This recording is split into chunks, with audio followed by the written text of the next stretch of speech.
Charlotte's Army, a novella in the ISF Allian world, written and narrated by Patty Jansen. Chapter 1. The young woman's skin was pale as milk. Curls of red hair danced about her face when she moved her head. The sign on her lab coat said Starship Comfort, the hospital ship in the fleet. Aiden stared, one hand on the bar, standing in the glare of the screen that displayed her larger than life. All around him, his fellow soldiers laughed and drank and talked, but their voices faded as he concentrated on the newscast. You are aware that your work causes controversy among certain groups on Earth. This was an interviewer out of view of the camera. The young woman tucked a strand of hair behind her ear with a delicate hand. I am aware of that, but the construct soldiers are fine-tuned to our requirements, and they have different abilities. They like what they're doing. They're people, not mindless clones. No one has ever won a war with an army of identical soldiers. Something clicked in Aiden's mind. Charlotte, that was her name. The barkeeper's voice broke his thoughts. Mate, are you listening? Can I have your account? Aiden's attention returned to the noisy bar of the Starship forward, the strobe-lit sea of International Space Force uniforms. He flipped his account card out of his breast pocket. He could only think, Charlotte, Charlotte. How could he ever have forgotten her? Jonah waited in the corridor, leaning against the wall. He stood on one foot while he braced the other at waist height against the opposite wall. Aiden stopped, swaying with the effects of too much beer, or travelling long-term at hyperspeed. It was hard to tell which. Can I get past, mate? I want to get to my cabin. Jonah didn't move. Aiden considered pushing past him, but Jonah was taller than him, broader in the shoulder and shorter of temper. Why won't you let me past? What's your problem? Jonah's face twisted in a snarl. I saw you looking at her. Aiden froze, glanced into Jonah's eyes. What did he know about Charlotte? Yes, so what? So what? She's my girlfriend. We met way back on Earth. You're mistaken, pal. She's my girlfriend. I met her in that restaurant on the beach. That's bullshit. I did. Jonah swung his arm. Aiden ducked and Jonah's fist slammed into the opposite wall. Aiden ran, but Jonah grabbed the back of his shirt. They both fell. Boys! Silence. Captain Crozier stood in the corridor, her hands on her hips, several shades of thunder on her face. May I ask what this is about? Well, Jonah sat up, brushing dust off his uniform. He gave Aiden a sharp look. Nothing, ma'am. Make sure that nothing doesn't interfere with your duty. Go back to your cabins, both of you. A gun, that was it. His superiors had trained Rain in rockets and guns, bombs and explosive charges. Every night he dreamed of those, as if they had been grafted onto his brain, which of course they had. He was not dumb. He vaguely remembered waking up in some sort of cubicle and attending sessions with a psychiatrist. He remembered the room, its military cleanliness, and remembered passing out on a table with something attached to its head. Since then, he dreamed of exploding rockets and plastic bombs, setting charges, calibrating how much to use and where to attach it, how far to move away and how strong the trigger signal needed to be. Guns exploded too, even though his tutors seemed to know little about this. For this job, a rocket would be too coarse. Delicate girls with fox-red curls did not appreciate rockets. But she would appreciate his very personal gun. He could feel himself take it out. He could feel her hand on it, soft and dainty.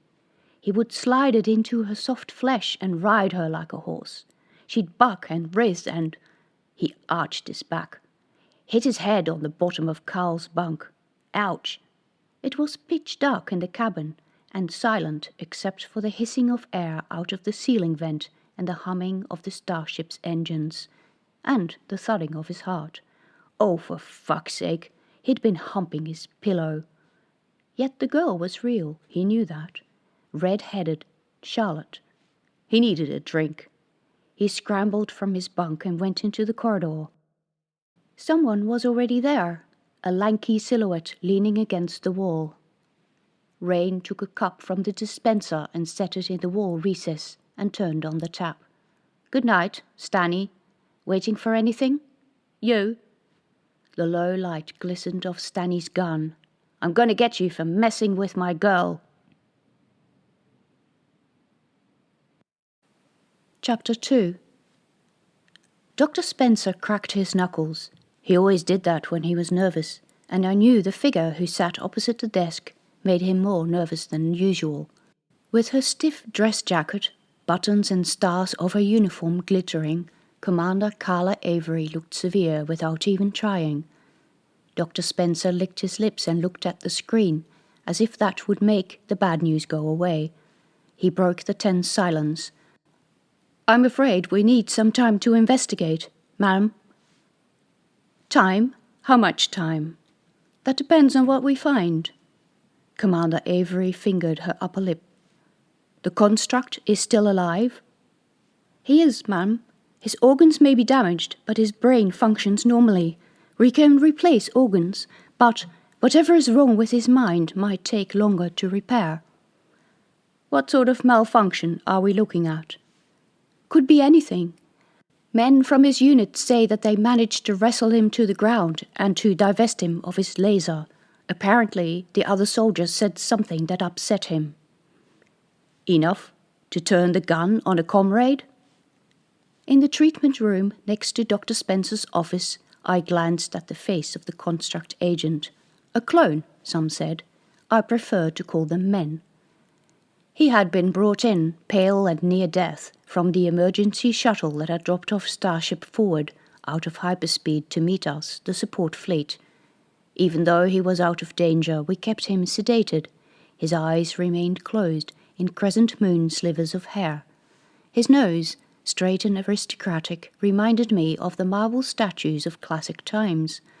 There was a nasty bruise on his cheekbone, and there were laser-inflicted injuries on his legs, now invisible under the blanket. Whoever had shot him had done damage to a major artery, and he had nearly bled to death. He'd have to go into surgery again later today. "What does the other soldier have to say?" Carla Avery's voice drifted in from the office. Dr. Spencer replied, "We don't know. None of them will admit who it was." That was typical for construct behavior. When faced with one of us, whom they called pristine humans, they banded together and said nothing. "What's his stock?" Commander Avery asked. "Kessler. The man's an explosive specialist. They shouldn't be aggressive. Kessler's stock are technicians, thinkers." "Dr. Spencer, this worries me, as you will understand. The International Space Force has staked its reputation on the human construct program. Possibly, in 2 months' time, we face deployment of our troops. These men need to be 100% reliable. I want a report on this by tomorrow." "Yes, ma'am." There was a sound of a chair being pushed backwards and a door being slid open. When I looked again, Carla Avery was gone. Heaving a sigh, Dr. Spencer pushed himself up from his chair and came into the lab, advancing silently to the examination table where the patient lay.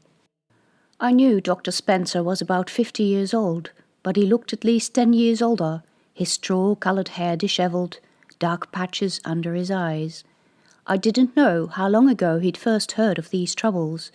As fleet surgeon, he dealt with lots of things beyond my domain of the research lab. "Any reaction?" He pulled the blanket over the man's chest as if tending a sick child. His hands trembled. I shook my head. "You asked Julia to scan his brain activity?" I nodded. "Nothing abnormal?" "Nothing at all." "Charlotte, we need to find out what is happening, and fast. Download this construct's mind base and modules and see if you can find anything unusual." I met his eyes then, and read a strange expression there. Despair, almost.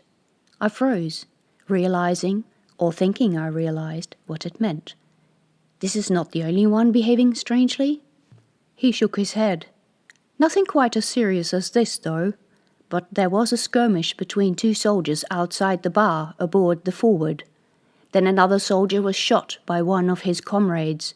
Fortunately, the charge missed the vital organs, and it could be taken care of by the on-board med station. But, he shrugged, this is not good. They'll have to fight a war. They can't start fighting amongst themselves. Chapter 3. Find the routine that made this man act strangely. That was easy for him to say. All right, he knew a fair bit about neuroinformatics, since we had worked on this project together.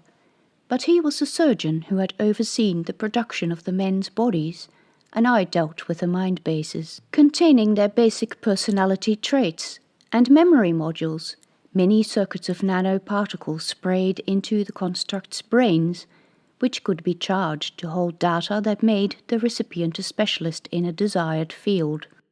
Once installed, the circuit integrated in the construct's brain and emitted the microelectric signals which translated into knowledge, thoughts and feelings.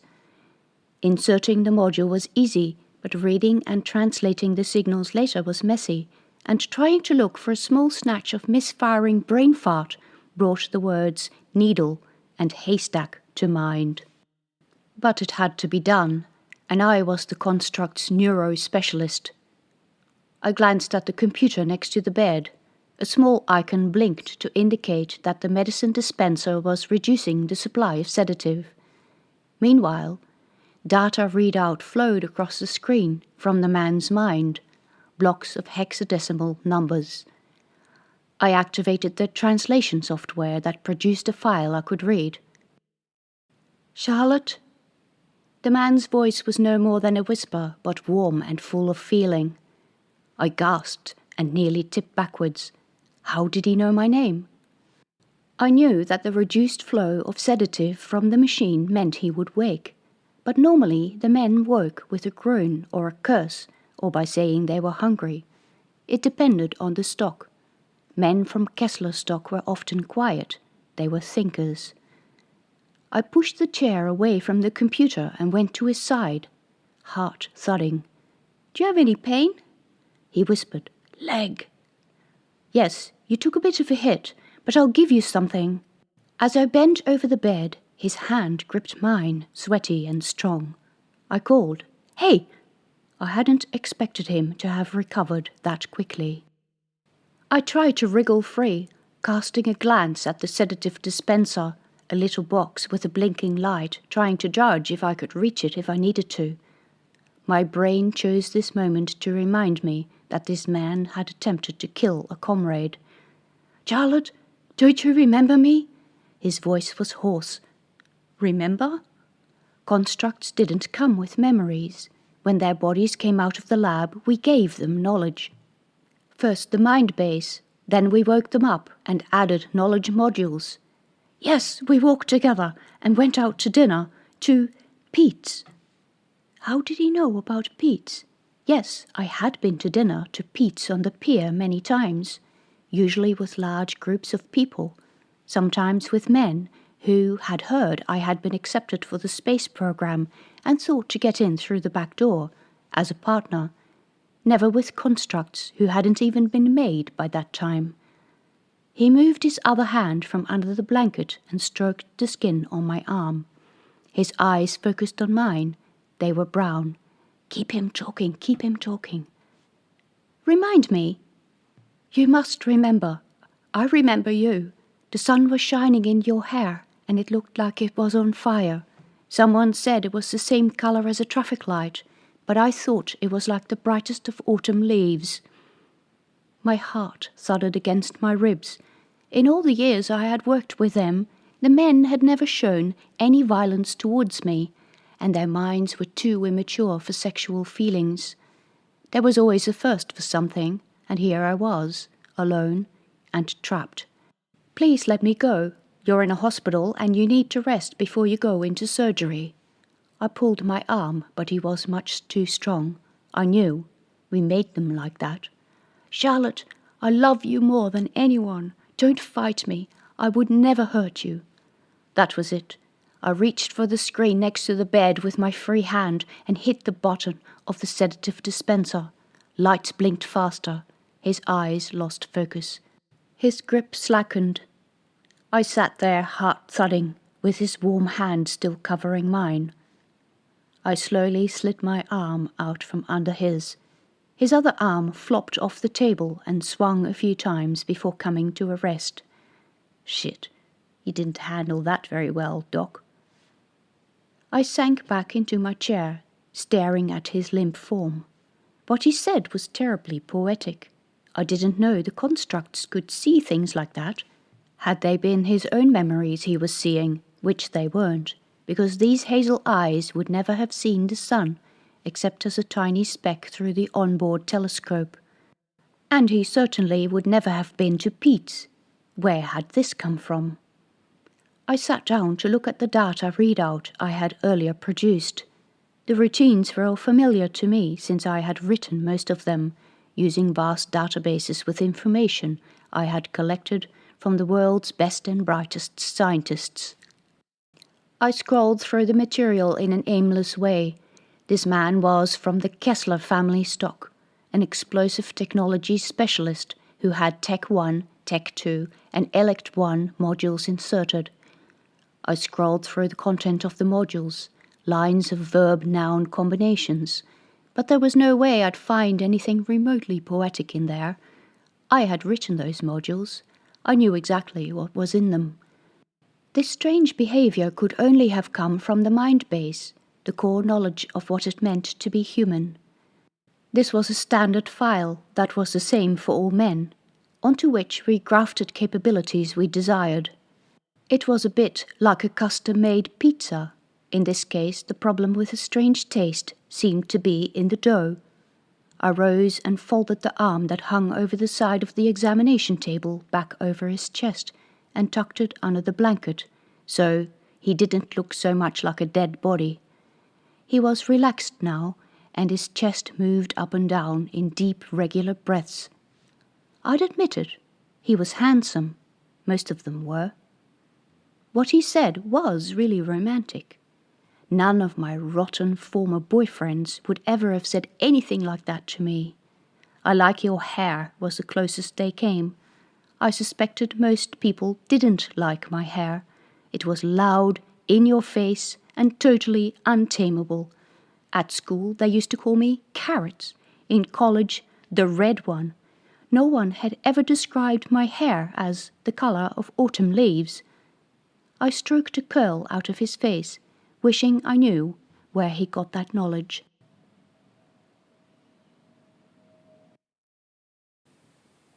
Chapter 4. I was still staring at the modules when the bell rang for dinner.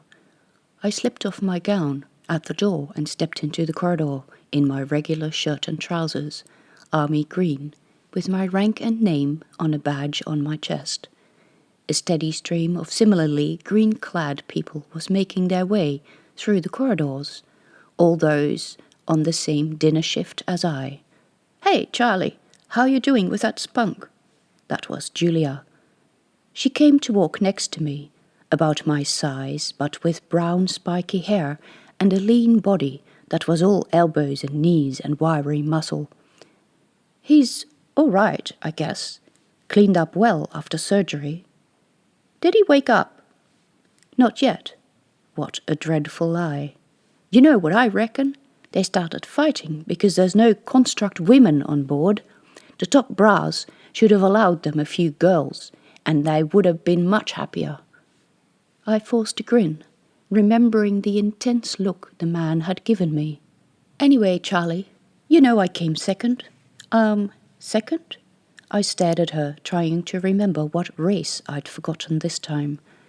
Like most other females on board, she was constantly in competition with the men about who was the toughest guy. She wore her uniform and badge with pride, Lieutenant J. Fenwick, with the ISF logo next to it, stretched taut over her virtually flat chest. "The marathon." "Oh, congratulations." Congratulations. Charlie, you're so funny. I beat almost all the men. That's great. I mean, really. Hey, we need more girls. Why don't you take part next time? I'd rather not. I'd drag down your team average. I counted myself reasonably fit, and I did my compulsory exercise, but compared to these career military women, I was nothing. The bikes and the climbing machines were okay, but I positively loathed the track machine. I just wasn't the right build. If these women were soldiers, I was a Greek goddess, with soft hips and boobs that bounced and hurt too much when I ran. And I refused to take hormonal supplements to change any of my appearance. Oh, you are funny. By the way, we are having a movie competition night tonight. You want to come?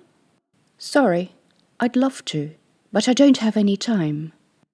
The animation movies the technical grunts made, illegally with their ISF-issued graphical software, were sometimes funny, often sexually explicit, but rarely good. Still studying, eh?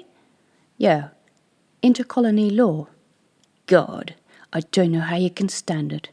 You already have a degree, for Christ's sakes. Enjoy yourself a bit more, Charlie. We arrived at the mess hall, where people from the previous dinner shift were just filing out, and in the crush at the door we were separated. Julia spotted some regular medical staff, and I was glad to go the other way to avoid more questions. Why did I study? Heavens knew. Something intelligent to do, I guessed. 3 years on board the ship were starting to take their toll on me. I was hoping that when the war was over and our construct army had liberated tourists, Arcadia University would be clamoring for medical specialists. I'd take a substantial pay cut if they showed any sign of wanting me. With my accrued ISF salary and the economic situation at Tours as it had been for the past 6 years, I could probably buy the place. Anything to get off this blasted ship. I collected my plate of food, soy cubes, pasta, and tomato sauce again, and looked around for an empty spot. Dr. Spencer sat at the far end of a long table, eating while reading something on his PDA, surrounded by a couple of empty seats. I sat down opposite him. He looked up, and his eyes said, "Did you find anything?" His face betrayed that he was more worried about it than he let on. He'd staked his reputation on his research. If the construct army defeated the Alionist blockade, he'd be a hero back on Earth. If not, he'd probably be doomed to stay in the military for the rest of his life. I sighed, stabbing at the soy cubes with a fork. I think there might be an illegal routine in the mind base. A flicker of distaste went over his face. Not what he'd like to hear. Not at all. In the mind base? He frowned. What makes you think that? Like this, he sounded just like the lecturer he had once been. Explain this to me, Charlotte. It was a front, I knew, because he put down his fork and grabbed the edge of the table. Well, I scanned all his inserted modules. While he's been on the forward, he hasn't acquired any substantial knowledge that we haven't given to him. He's expanded his knowledge in a predictable way. There is nothing wrong there. You checked the mind base? Not yet, but I will do that tonight. Anything else unusual? What did he say when he woke up? Does he remember the fight? No, nothing unusual. I wasn't going to tell him about the embarrassing episode until I found out what caused it. I haven't asked him about the fight yet. I didn't want to upset him. I was sweating under my shirt. He nodded. Did you check his news feeds? I checked those too. There is nothing that shouldn't be there. He sighed and ate in silence for a while. A news update was playing on the wall screen at the far end of the room. Silent images of an Earth I hadn't seen for 3 years. Politicians in a meeting. Protests. Only the pro-war ones, of course. The ISF loved feeding us propaganda. The troops believed anything. A large percentage of personnel on board hadn't been to Earth for years, some of them never. They might have grown up on Taurus or Mars base, and they might have joined up to fight for an ideal Earth that no longer existed, or, as most recruits, because ISF gave them opportunities they didn't have otherwise. They were either unaware of the new purism on Earth, or maybe they had been deliberately kept unaware. From the young and innocent faces watching the screen, I judged the latter. I had to admit it wasn't pretty. 5 years ago, I had been a postdoc student at the University of Melbourne with a modest scholarship to investigate the use of mind-based technology on dementia patients. 1 year into my 3-year contract, Australia had followed the US and the European Union into electing a new pure government, which subsequently forbid all programs that modified humans as they were created by God, denying people the latest advances in science. Like prayer was going to heal a broken body, like prayer was going to win a war, or even prevent one. Way on the other side of the trade axis, the alienists had distanced themselves from the grip of old Earth, and were doing goodness knew what in their patch of space. It was likely to involve high tech. Alienists travelled to other solar systems long before anyone else did. They made constructs long before anyone else did, too. They even made people who were half machine. If the alienists were victorious in their blockade of Taurus and beat down the colonists' defences, they might well return to the Earth they abandoned 50 years ago, and I didn't like to think what sort of technology they would inflict on the new purists who would have little but prayer books to wield. Earth doesn't appreciate your efforts was something these soldiers should never have to hear. Dr. Spencer put his cup down with a clunk. This whole thing worries me, Charlotte. I told the top brass way back before we left that they were rushing the project through too much. If the problem is in the mind base, he spread his hands and shrugged. I hesitated. It could be just a one-off. After all, I'd been looking for unexplained aggression and had found unexplained poetry instead. I mean, they are human and have emotions. They're men geared up for war. Of course they get aggressive. But they can't fight each other. They are absolutely loyal to each other. They'd have play fights and accidents, but they would never shoot each other. There's got to be something wrong. But if it's in the mind base, how can we fix it up? That was even presuming we could find something to fix. There is only one way to be certain. Bring them all in and patch them. All 7,000 of them? Override them? Any technical knowledge they have acquired since being deployed would be lost. I couldn't help my voice rising. It was a concept I found fundamentally repulsive. Once a construct agent had been awoken in the lab, he needed to work with the tools he had been given. He was a person, and we had no right to interfere with his learning experience or his emotional state. Dr. Spencer looked down.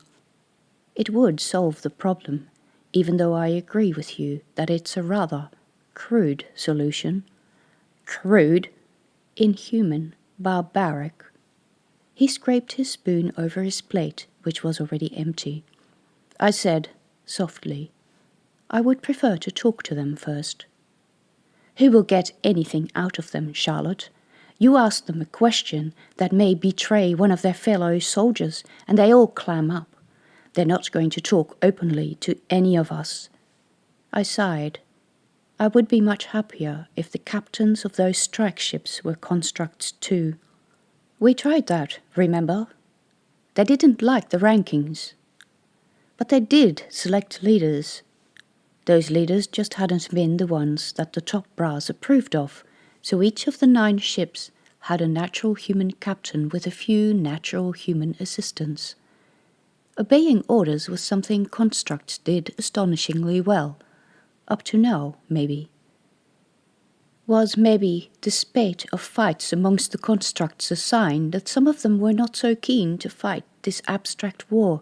After all, what did they know of the blockade of the trade routes at Taurus by the alienists?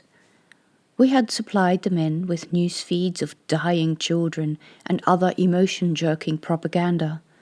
We had monitored their responses and judged them to be the right ones. They were angry about it. They wanted it to stop. But how far could we really go to influence a human being's thinking, and especially their loyalty? Anyway, dinner time's over, I said, and rose.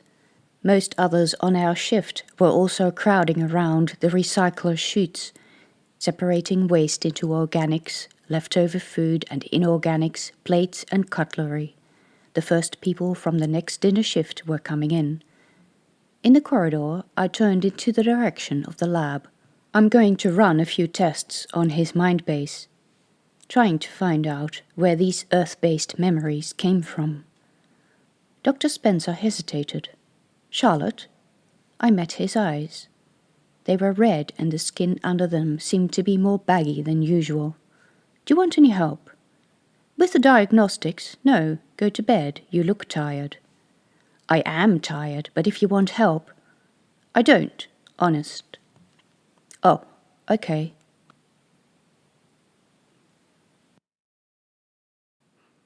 Chapter 5.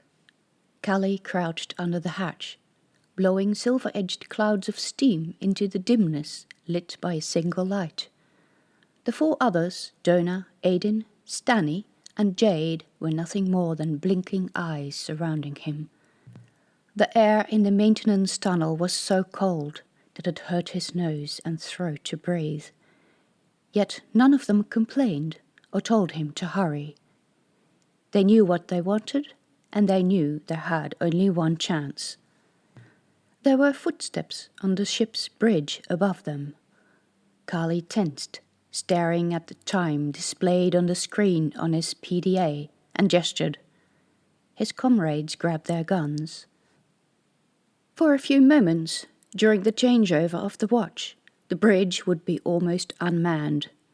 They could easily overwhelm what little pristine personnel remained and reset the autopilot, which was auto-programmed to return to base when a major failure occurred. By that time, the forward would be out of hyperspeed formation, and the other 9 ships would be so far ahead that to return to the support fleet and await orders would be the only option. And he could see his girl. Callie nodded at his comrades and opened the hatch. Silent and cat-like, he jumped out, the others dark shadows behind him. He had selected the best men at ship warfare. No shooting, all stealth and speed. The bridge area was quiet with efficiency. Lights blinked. Screens displayed various scans and readouts. The pilots sat at their posts, facing the controls. 3 of the replacement crew were huddled around the data loggers, reading up on messages and maneuvers the ship had made in the previous watch. Everyone, hands up! Callie strode onto the bridge. The 3 constructs raised their hands, but Callie ignored them. It was only show. They had known about this. The pilots were both pristine humans. Donna poked a gun in the first pilot's back, and he slowly raised his hands. Where's Captain Crozier? Callie asked. Got her, Jade called from behind, followed by muffled curses in a female voice. Confine her to her cabin. The pristine guard at the door made a move to his waist. That was the first victim, a clean shot by Stanny. The chief pilot paled. Donna poked him again with a gun. We're going to drop out of hyperspeed. But, Callie said, arguing is not an option. Get moving. And don't think we don't know how to fly this thing. You are totally expendable. Sweaty-faced, the pilot moved his hands. Lights on the control panel flashed. A shudder went through the ship, and Callie's feet felt somehow heavier. There, it's done. The pilot glanced over his shoulder at Donna. Can you point that gun somewhere else? I can, but no funny business, right? Because I'm going to be standing at your back, and I'll put some live ammunition in you the moment you get out of that chair. The pilot nodded, lips pressed into a thin line. Callie sat down at the communication module. Now they had dropped out of hyperspeed, it would be possible to send direct messages to the support fleet. But how did he get in contact with Charlotte? He seemed to have forgotten. A moment of confusion, as if the thought modules in his mind refused to talk to each other. How had he sent his last message to her? Another, more disturbing thought. Had he ever sent a message to her? That's because she's my girl. Jade stood behind him. He must have picked up the vibes about Charlotte. She is not. She is. Then what's her contact code? A twinge of discomfort flickered over Jade's face. I'm not going to tell you. That's because you don't know. What the fuck do you know? Jade grabbed him by the front of the shirt. Callie pulled up his knee but missed Jade's balls. Stop! Kessler, Landau, listen! Aiden called. Callie froze. What was wrong with him? They had agreed not to fight. Jade let his arms sink by his sides. His eyes said, I'm sorry. It went very quiet on the bridge. Air hissed out of the vents. We agreed to do this together, right? Aiden said. We want to watch the sun sink in the sea and take long strolls along the beach. Yeah, Jade said. We agreed to work together. We all want to get back to our girl, don't we? Callie nodded, not meeting Jade's eyes. Then we need to get along to fly the ship back to operations base. Callie nodded again. Aiden was his brother. Jade was his brother. Brothers loved one another. Aiden walked across the bridge in measured strides. So we go ahead with a plan. We need a mole on the hospital ship to put us in contact with her. One of us needs an injury bad enough to justify an emergency drop to the Comfort. He stopped and turned to Callie and spread his arms wide. Go on, mate. I'm giving the ship to you. Now get a knife and stab me. Make sure you do a good job. He closed his eyes. Callie felt how Aiden's body stiffened and his senses shut off. He grabbed for the knife at his side, stepped forward and stabbed. The knife cut through Aiden's clothing and sunk deep into his belly. Blood spurted over Callie's hands. Aiden collapsed without a word, and Callie sank to his knees, Aiden's pain washing over him. Sorry, mate. Aiden's lips moved in a barely audible whisper. You did good. Get the medbot. Call the Comfort.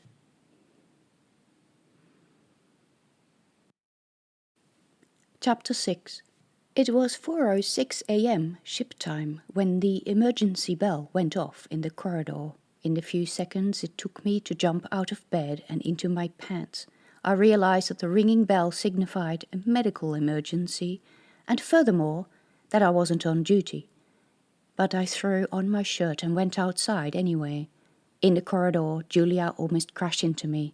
Charlie, you're going the wrong way, not the hospital, the docking bay. I ran after her. The docking bay? A shuttle came in, from the forward. Stab wound. A bad one. No, another one. We ran into the docking area where a number of dock personnel and medical grunts already waited. The screen of the airlock camera showed the shuttle already in place. Lights flashed. Flight assistance personnel were maneuvering the ramp into place. A few nurses waited with trolleys. Dr. Spencer was there too, in full gown and gloves. There were some low metallic noises, a squeak, and the airlock hissed open. 2 flight personnel ran out, carrying a stretcher with a blanket-covered form, which they put on the trolley the nurses had pushed up the ramp. The whole scene passed in a quiet, grim efficiency. Walking back to the hospital behind the patient, I tried to see the soldier's face, but an oxygen mask covered it. Dark curls peeped from in between insulating covers. Into the operating theatre, the blankets came off. His skin was pale and clammy. He was breathing irregularly. He had a deep gash in his stomach. The onboard medbot had done a reasonable job at stemming the bleeding, but this would require surgery. Dr. Spencer spotted me and gestured me over to assist while he repaired the wound. I worked in detached efficiency.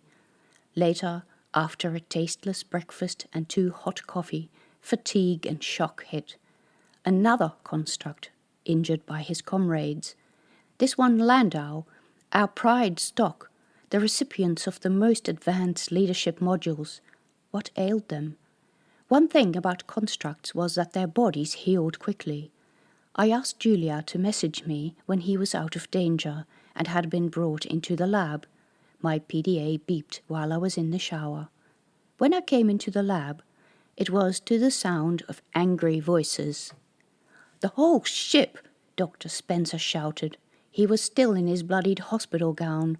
Had he even been to breakfast? Carla Avery fixed him with her piercing eyes.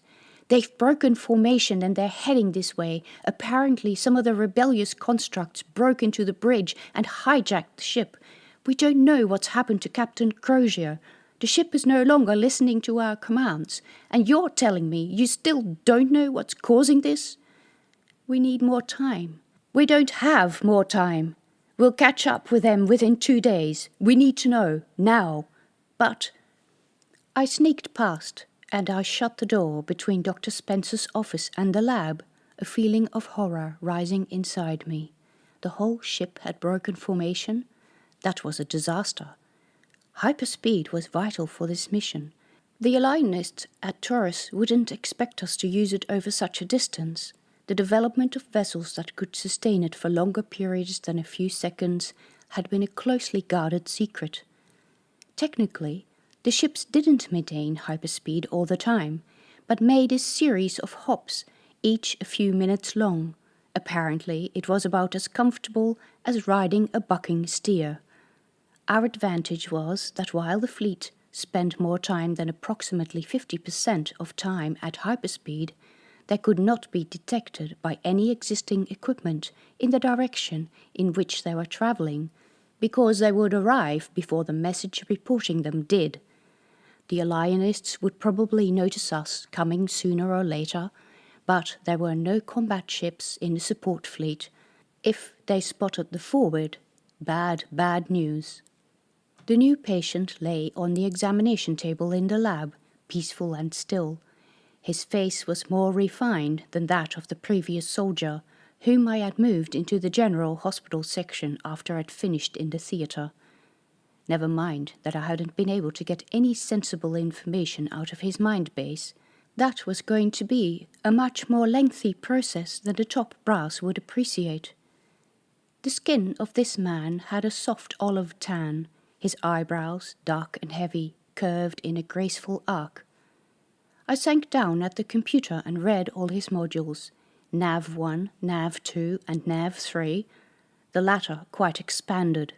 SOS 1 and SOS 2 also substantially expanded. This man was a leader, an elite soldier. I even found traces of the ELEC 1 module fluttering over the screen, and I definitely hadn't installed that. He had learned this since we put him in service. I was impressed. I rose from my seat and dialed down the sedative supply. To download his mind base, he would need to be conscious, but there was no need for him to be in pain, so I injected a painkiller into the soft skin on his thigh and sat down to watch his signals wake up on the computer. "Carly? Carly?" A shiver went through him. "Carly, you did good. I think I'm in the right place." The constructs often had such confused thoughts when they woke up. They fascinated me. But then an intruding line trailed across the screen. "Aiden? What are you doing here?" "Rain?" I sat there, heart thudding. At least one of those responses hadn't come from my patient. I waited for more, but his eyelids fluttered, half opened, revealing dough-colored eyes. "What?" His voice rasped, rough through the passage of a tube through his windpipe. "Do you want some water?" He swallowed hard. I could see it hurt him. Silence. Eyes opened fully and widened. Charlotte? His mouth curved into a smile and his eyes glittered with delight. Yes, it's me. A chill went over my back. Remembering the way the other construct soldier had grabbed me, I put the water on the bedside table and backed away. He reached out, but his hand trembled too much to hold anything. Charlotte? He sounded so weak, so helpless. In this condition he couldn't possibly be a danger to me. I picked up the glass and held it to his lips, keeping one eye on the sedative dispenser. He made no move to grab me, but drank eagerly, a dribble of water running down his cheek. I wiped it off with a cloth, which rasped over his stubbled chin. What is Kali? Not what? Who? Kali is a mate. Heavens, the constructs had given each other names. And Rain? Rain? He tried to lift his head to look around, but he was too weak. Rain was shot last week. Stupid argument. Won't happen any more. The man who lay in the regular hospital room next door. I had always suspected that some constructs were telepathic. Here was my evidence. You are Aiden? He nodded.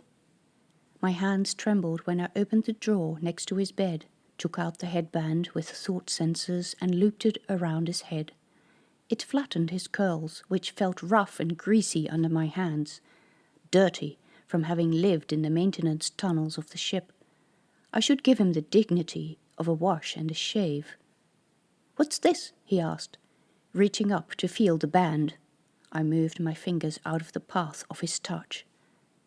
He pulled at the band, his eyes wide. What's he going to do to me? Like a little boy afraid to go to the dentist. The constructs hadn't always been so reluctant to face medical treatment either. I remembered impassive faces I had taught and treated last year.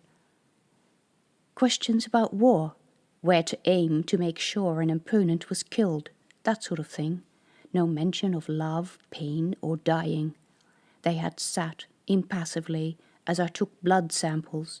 Normal people, even soldiers, hated needles and would flinch. I'd taken enough blood samples to know that even Carla Avery couldn't stand to look at the needle going into her skin.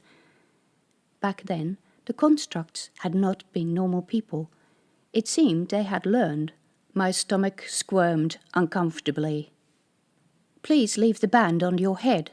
How could I say, we made you and therefore I have the right to know exactly what you're thinking. His eyes met mine, frightened. Charlotte, I hit the activate key on the mind reader. A look of confusion drifted over his face. I hated myself, but only for a short moment, because something had come up on the screen. Charlotte, my Charlotte with the heavenly smile and the amber hair, Charlotte, the incarnation of the goddess of autumn, will you go through winter with me?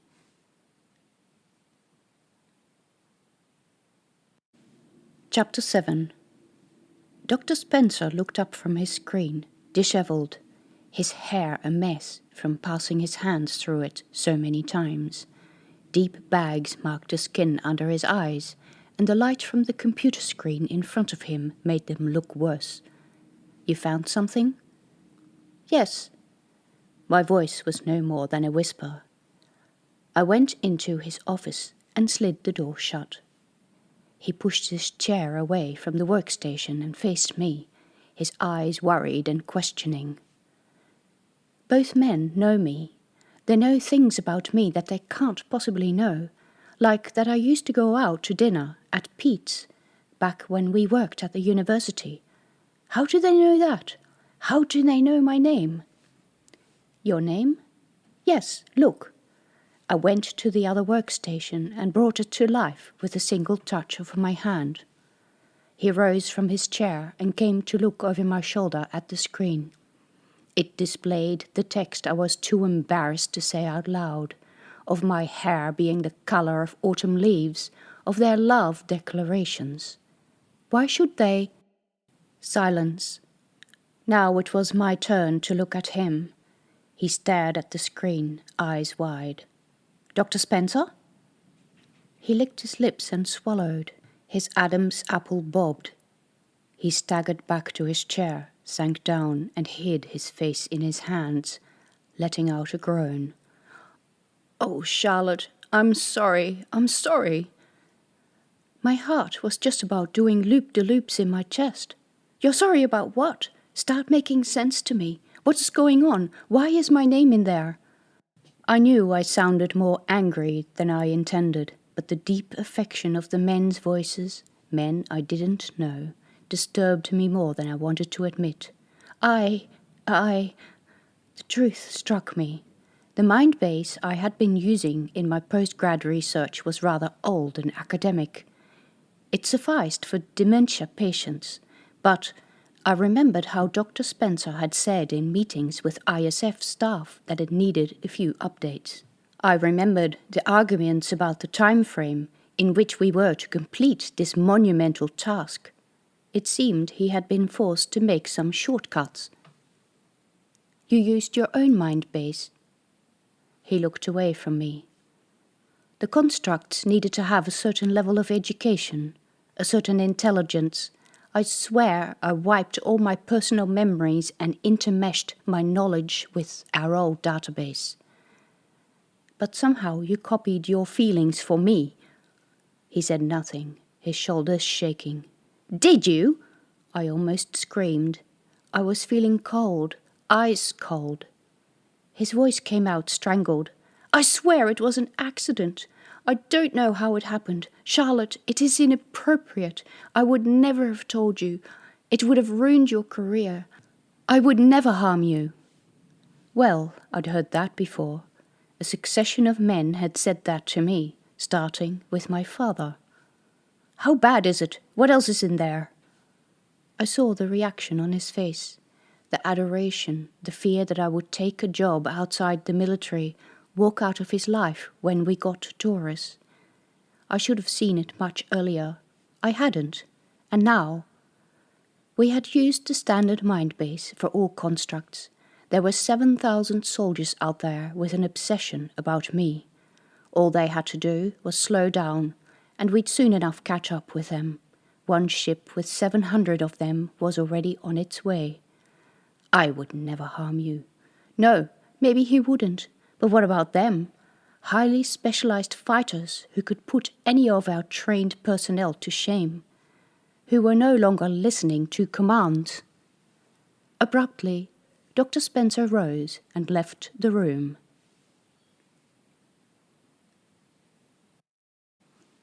Chapter 8.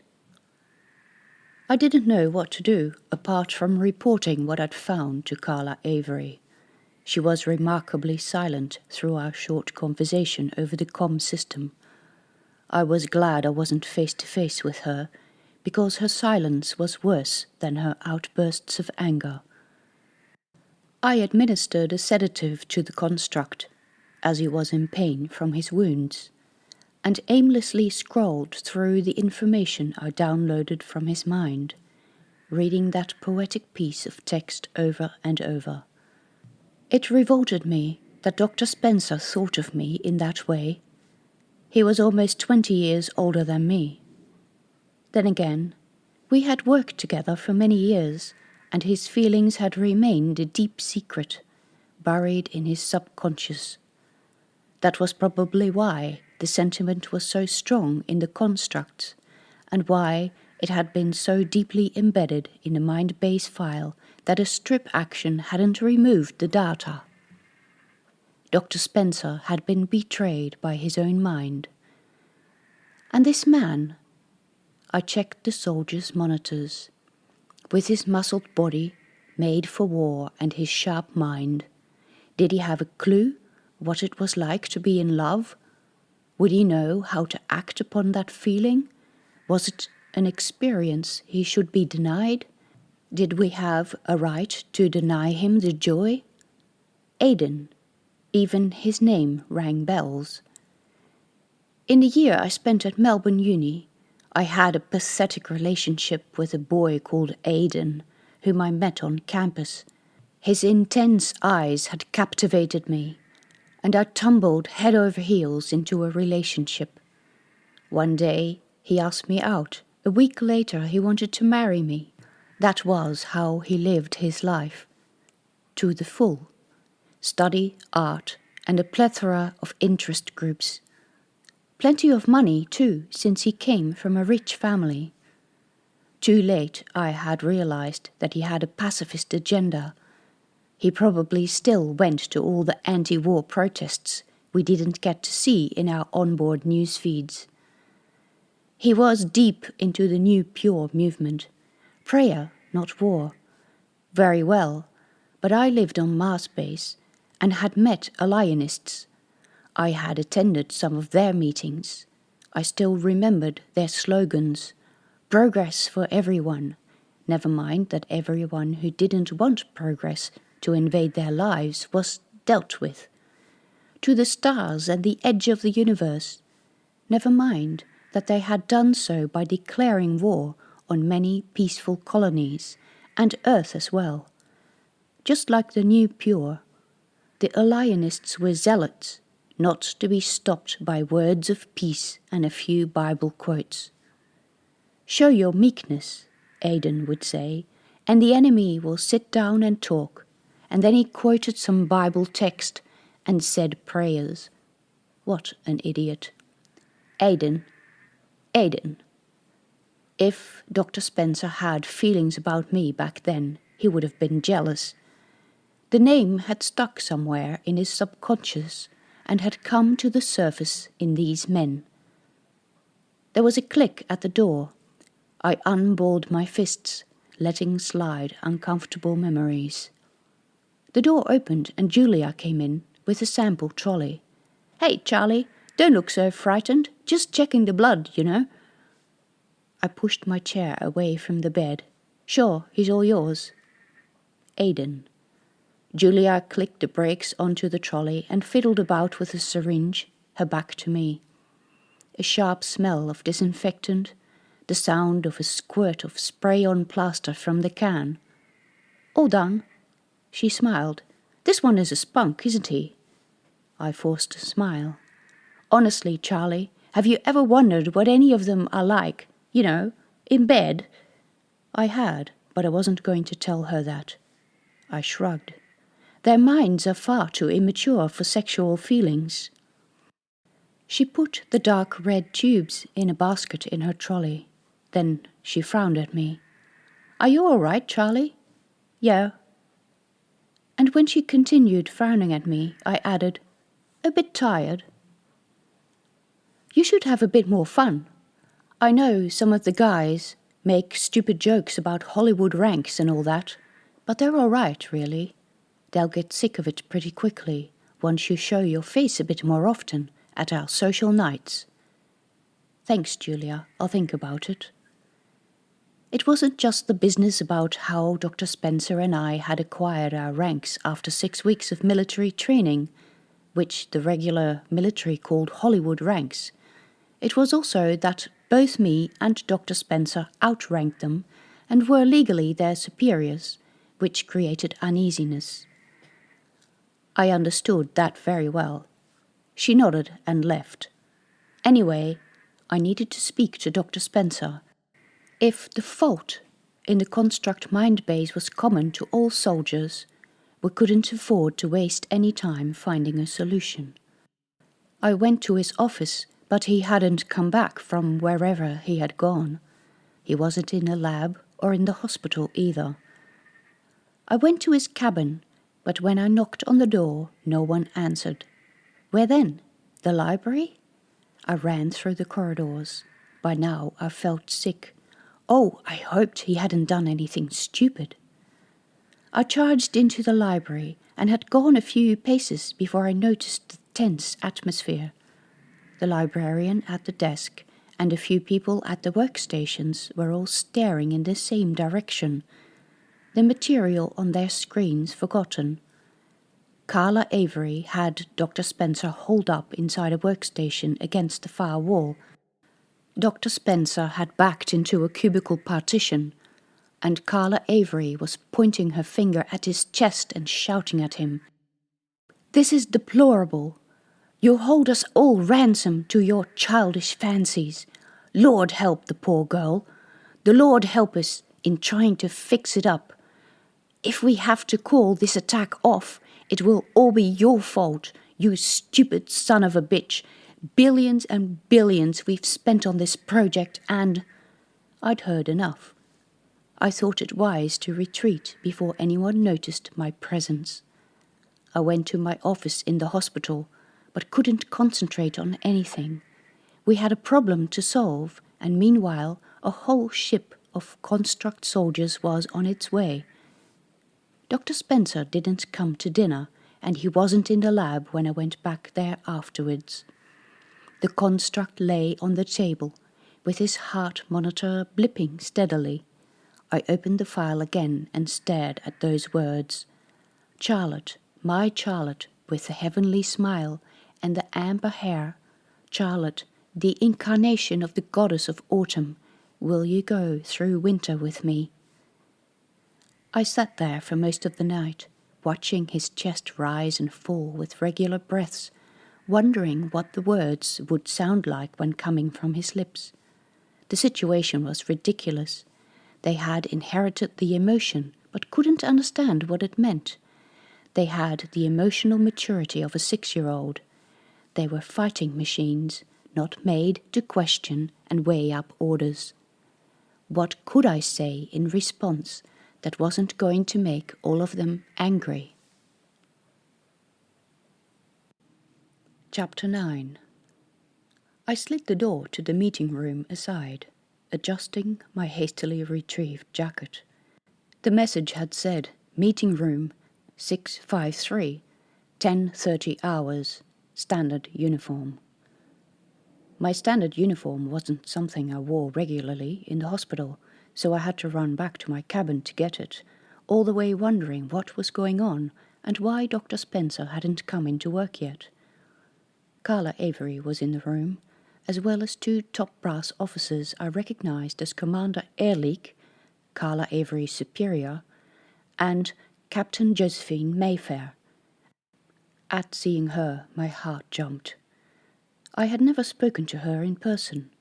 She was one of the upper military officers who hung out on the flight deck, where medical grunts like myself weren't allowed. Dr. Spencer wasn't there. That didn't do much for my nerves. "Sit down, please, Lieutenant West," Carla Avery said. I sat and wondered.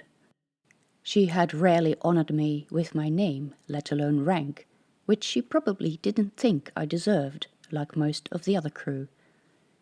It was Josephine Mayfair who spoke.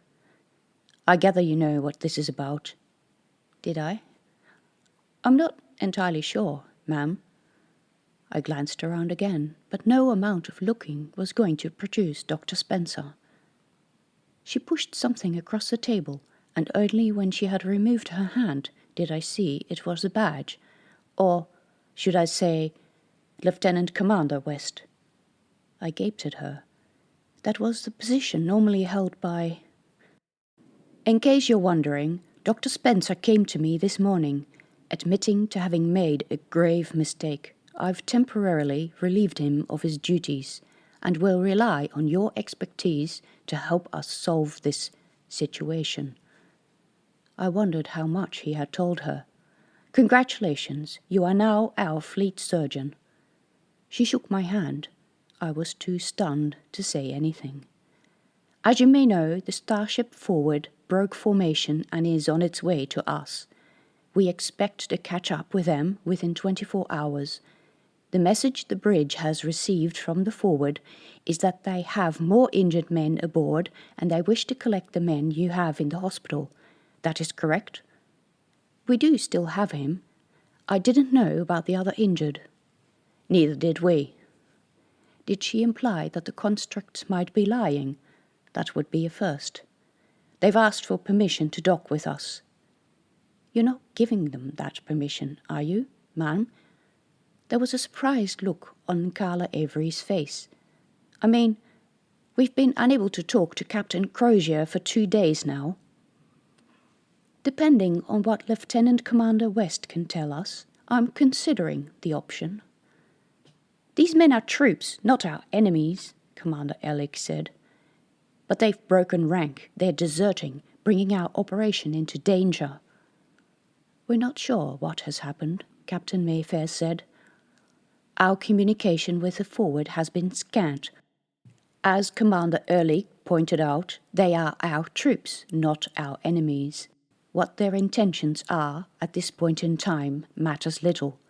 What does matter is that they obey our orders and will have to be ready for their job when we arrive at Taurus.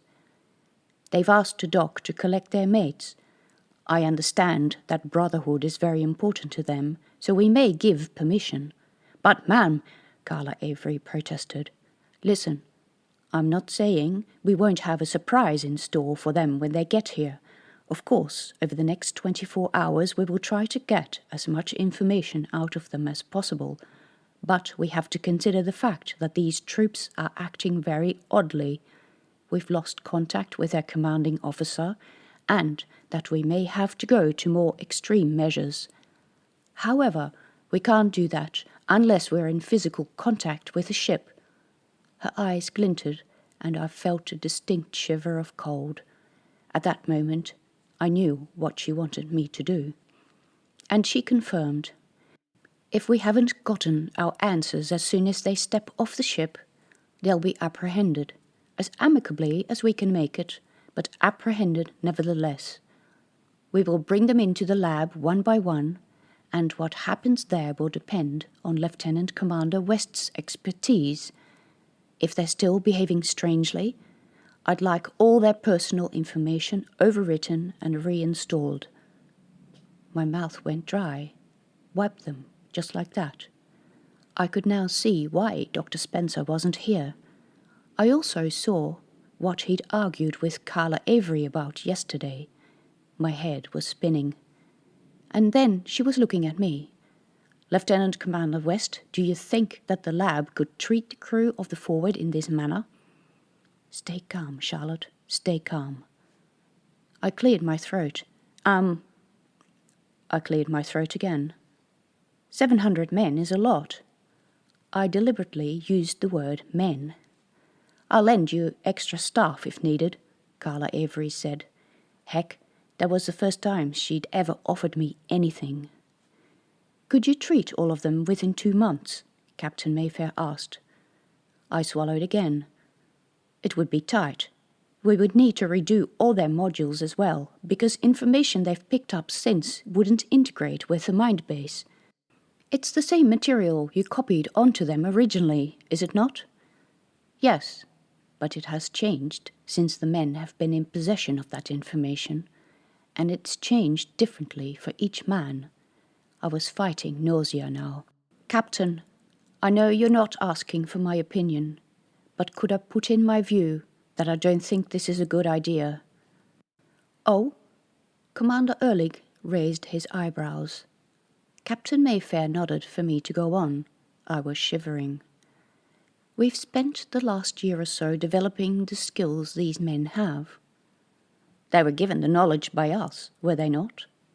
"Yes, but as they gained experience in their jobs, each man has utilized the information in his own unique way.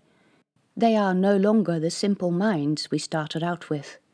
Forgive me for quoting the great Admiral Young. You don't win a war with an army of identical soldiers. When we started with them, they were much more identical than they are now. Some of them, in fact, have developed brilliant personalities." Aiden. Captain Mayfair nodded, thought for a while, and then said, "Yet, can you guarantee that the constructs are not going to do strange things at crucial times? That you can say with absolute certainty that when the Admiral counts down to engage, they're going to be reliable? It is our safety and the safety of Earth we're talking about." I looked down. "No, ma'am, I couldn't guarantee that, given what had happened, that they wouldn't all blindly obey the Admiral's orders." Then I had a strange idea. "What about my orders?" "So really we have no option. I would like you to start with the constructs already in the hospital. We'll allow the Forward to dock and we'll bring in the troublemakers for treatment. Let's just hope this hasn't spread to the whole fleet." On that account, there is one other thing I need to mention, I said. Yes, I have some evidence that some of the constructs may be telepathic. Evidence? Commander Ehrlich raised his eyebrows behind her back. I've observed it recently with the two men we have here. I have recorded lines of non-vocal communication. If this ability is present throughout the army, it would have profound implications. We have no evidence that this mutiny has spread to any of the other ships, Commander Ehrlich said, his voice tight. Yes, he understood what I feared. That telepathy could work where radio communication didn't, into hyperspace. I shook my head. No, we haven't. But I won't guarantee that whatever triggered this behavior won't spread across the fleet. They all have the same mind base. A few moments of uncomfortable silence passed. I see. Better treat these men quickly then, Captain Mayfair said. I'm not sure if we can treat all 7,000 of them, especially if it spreads. I'd prefer dialogue with them. Dogs! Commander Ehrlich snorted. What? You'd give them ideas? We're in the military, in case you've forgotten, and these men have to take orders. I will give the orders. Josephine Mayfair held up her hand. He fell silent. I was seething. Why did they always have to jibe at us about our status? Lieutenant Commander West, I want you to start the treatment of the constructs we have here.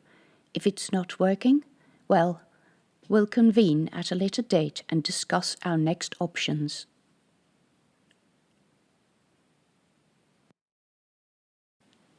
Chapter 10. I walked back through the corridors without seeing much. I had my hands clenched in the pockets of the stupid formal jacket. How could they ask me to do this? Say for one moment I were to set aside my revulsion against the idea of wiping the men. What sense did it make? It would set us back 2 years. All the things the men had learned weren't something that could just be reproduced and copied. I guess the men really didn't matter to the top brass.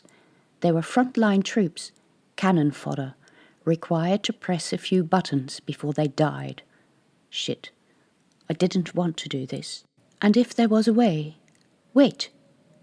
The first thing I did when I got to the lab was call up the ship regulations on my computer. There it was. ISF Charter, Section 46, Subsection A1.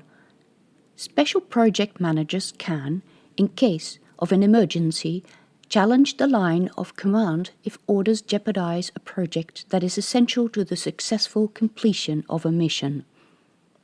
Seeing as I was now the fleet surgeon and responsible for the well-being of our entire construct fighter force, I could override Captain Mayfair's orders and take this before Admiral Ferreira. All this military shit was good for something. Except, what would I do with that power apart from ruining my career forever? Talk to 7,000 men in 2 months? Who was I kidding? We needed to win this war for the sake of the people of Taurus. I was worried about an army of 7,000 purpose-created troops, but we were talking here about almost 1 million people on the brink of starvation and a possible attack on Earth. I groaned and shut down the screen. I wanted to talk to Dr. Spencer, but he was probably confined to his cabin, and no one would appreciate me talking to him. Yet, he'd probably been sidelines on very much the same issue. Override their mind base or lose your position. Constructs had no rights. Never mind racial or gender discrimination. These people were real second-class citizens. I knew the constructs were legally the property of the International Space Force in the same way the military had dogs for unmanned space flights.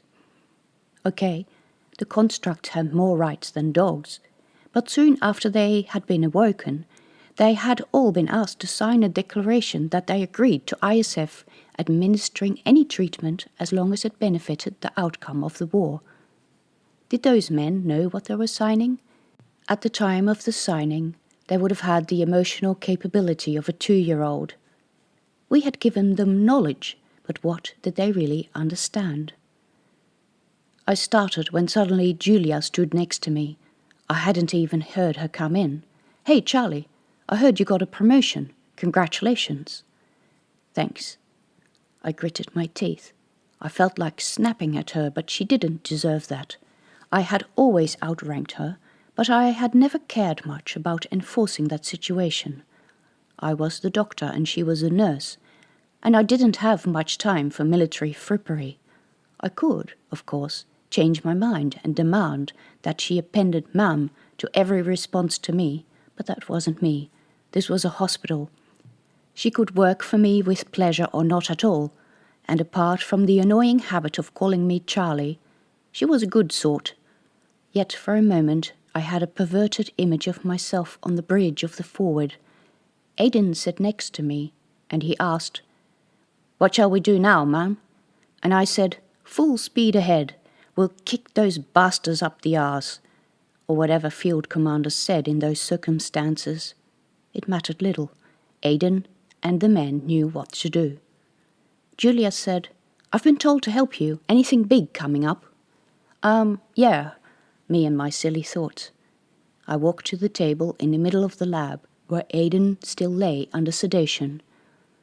"We've been ordered to override his mind base and reinsert his knowledge modules." "Oh, okay." Julia pulled on her gloves. "What do you want me to do? Observe his vitals?" "Yes, and if you could run the diagnostics while I'm busy, that would be really great." I let myself fall into my seat. What? No reaction to the fact that I just told her to wipe someone's personality and reinstall a backup? But no, Julia got to work quickly and efficiently. She already had the diagnostics program open on the other computer and the sensor patches stuck to his chest. What then? Was I just being a stupid, sentimental git? "I would never do you any harm, Charlotte." Brilliant. His mind was brilliant. I sighed and readied the files, connected to his current mind activity. "Ready?" She nodded. I pressed proceed and the data started scrolling over the screen. He lay there, still like death. Even his breathing had slowed, like he was in a very deep sleep. While Julia wasn't looking, I put my hand on the edge of the bed and touched his warm-skinned arm. "Sorry, I swear it, I'm sorry." It had taken him a bit over 2 years to acquire all his extra knowledge. He would do it again, if he lived through the war. I hoped he would. He deserved better than this. Chapter 11. He was floating in the air, with bright spots of color around him. Lights flashed, but he couldn't open his eyes. There were voices, but it sounded like speech played backwards. Carly opened his mouth, but he found he couldn't speak. Deep inside him something grew, a nothingness. It was like a sudden gust of wind blowing away leaves, like a ship's surgery. There was something attached to his head. "Aidan?" Carly sat up and almost fell out of bed. "Aidan!" he screamed. "Aidan!" Jade swore and rose from under his blankets. "Go back to sleep. Aidan isn't here." "I know, he's in the hospital. They're doing something to him." Carly jumped out of bed and found his trousers and fumbled to put them on in the dark. "What are you doing?" "I'm going to get Aidan." "You can't. He's on the other ship. We'll get him later." "No, now. They're doing something to him. Don't you feel it? He's dying. Aidan! Aidan!"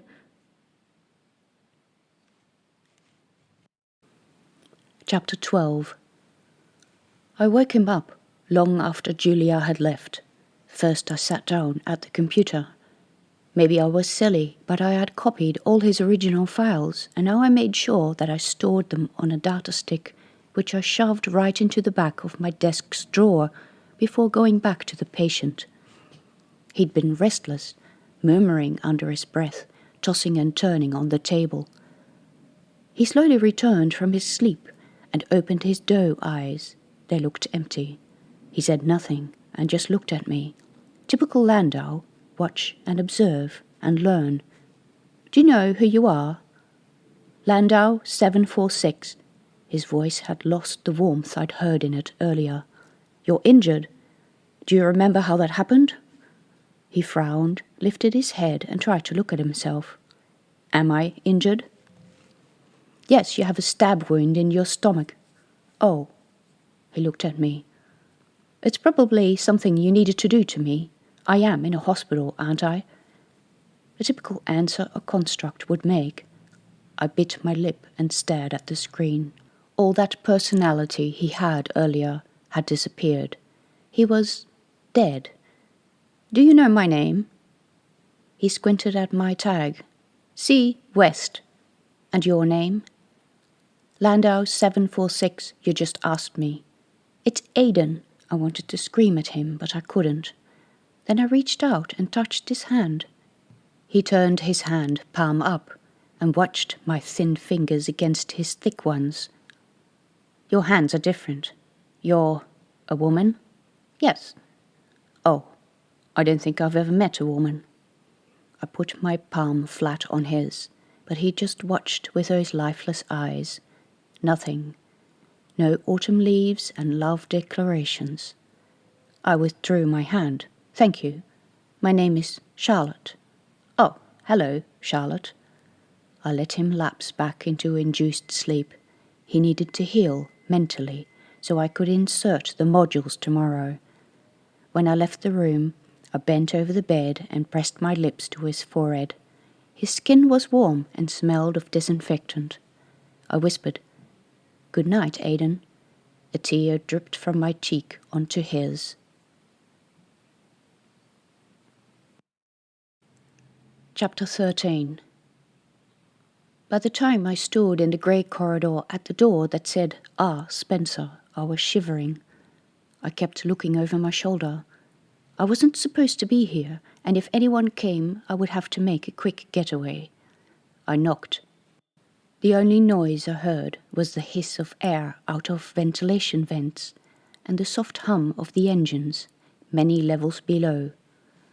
I hadn't seen Dr. Spencer all day, and I had no idea if he was here, although rumour usually spread very quickly around the ship if someone had been sent to the correctional rooms, or as we called it, the sin bin. I clammed my hands around myself and stared at the peephole. It was, and remained, black. Come on, open it. The lock on the door clicked, and it slid aside a fraction. Dr. Spencer whispered, Charlotte, you're not supposed to be here. I know. Can I come in? Quickly. He opened the door and I stepped into his cabin, semi-dark and smelling stale. He must have been watching movies, but he must have keyed off the program because the screen was dark. Maybe he had expected someone else. Someone like a behavioral expert, some psychiatrist asking probing questions. How we had hated those deep-digging sessions in the days when we completed our final space aptitude tests. He closed the door and locked it. Sorry if you were just going to bed. He gave a dry chuckle, mercilessly. Going to bed would be one activity I haven't done all day. I glanced at his bed, the blankets dishevelled. Sorry. No, Charlotte. Don't let my mood get to you. I'm glad you're here. Sit down. I slumped on the chair he indicated, feeling drained all of a sudden. I didn't know what to say. All the things I had wanted to say seemed irrelevant. He'd been locked up here all day, and I came to talk about my little problems. They made you override his mind base, he said. It was a statement, not a question. I nodded. And reinstall his knowledge modules. So Carla Avery had asked him as well. I nodded again. They want me to do it to all 700 of them when the forward comes in. Charlotte, you can't. His voice was almost pleading. That's what I told them. It seems that while the men were out there, they'd developed a lot of new skills. We would destroy all that. And doing this wouldn't be right. They're people, not robots. I had to stop speaking, or I would have burst out in tears. I couldn't get that dead face out of my mind. I added in a whisper. I think I just killed someone. No, you didn't. Yes, I did. He had this wonderful personality. You should have seen the knowledge he'd built up. He had almost acquired half a module of material I never installed. And you know, they've given each other names, and now I destroyed all that. I just woke him up and his eyes are dead. My voice cracked. Charlotte, you didn't kill him. Take it from me. Then what would you call it? I wiped his personality. There's nothing left. He looked uncomfortable. I don't know what you'd call it. And understand me, it's not something I would do by choice. I laughed mirthlessly. That's putting it mildly. I can't do this. There was a long silence, in which the only sounds were the humming of the engines and the hiss of air out of the ducts. What do you think? Am I just stupid and sentimental? I asked. I wouldn't call it that, but I think you can use better arguments. What I was going to say before is that you should explain why it's impossible to do what they ask you to do. If these 700 men have the, same fault, then the other 6,000 will have it as well. Even if you wanted to, there is no way you can call in and override all those men. We took 3 years to get where we are now. You can't expect to recreate that in 2 months. They say the problem is confined to one ship. Do you believe that? I was silent for a while. We both knew. Neither of us did. You know, I hesitated. I had a look, and the ISF charter says I can override any order if I feel the effectiveness of a major part of an operation is compromised. The construct force is essential to this war. There is more of them than there are of us in this fleet. Yes, Section 46, subsection A1. I know. Don't, Charlotte. Why not? Has anyone ever used it? Would you want to ruin your career? I'm finished with the ISF anyway. Not if we don't win this war. That was painfully true, and in my contract with my signature on it. What then? Wipe these men and compromise their effectiveness? Just do your best, even though we both know it's impossible. But the ISF invested billions in them. The ISF invested in the technology. Oh, I saw. They could always produce new men, totally expendable, jump to Taurus, be shot to smithereens, hopefully deliver a fatal blow in the process, paving the way for the regular force to mop up and play the hero. Was that it? I'm disgusted. They should have ordered robots. Another silence passed. I fiddled with my shirt. Anyway, if I challenged the order... Don't, Charlotte, I'm warning you. We're a long way from any legal help, military or otherwise. We're stuck in this, not just with 7,000 construct soldiers, but more importantly, with 3,000 support crew on whose lives we depend.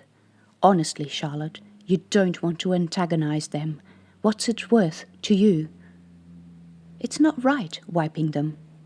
Charlotte, his eyes met mine, concerned.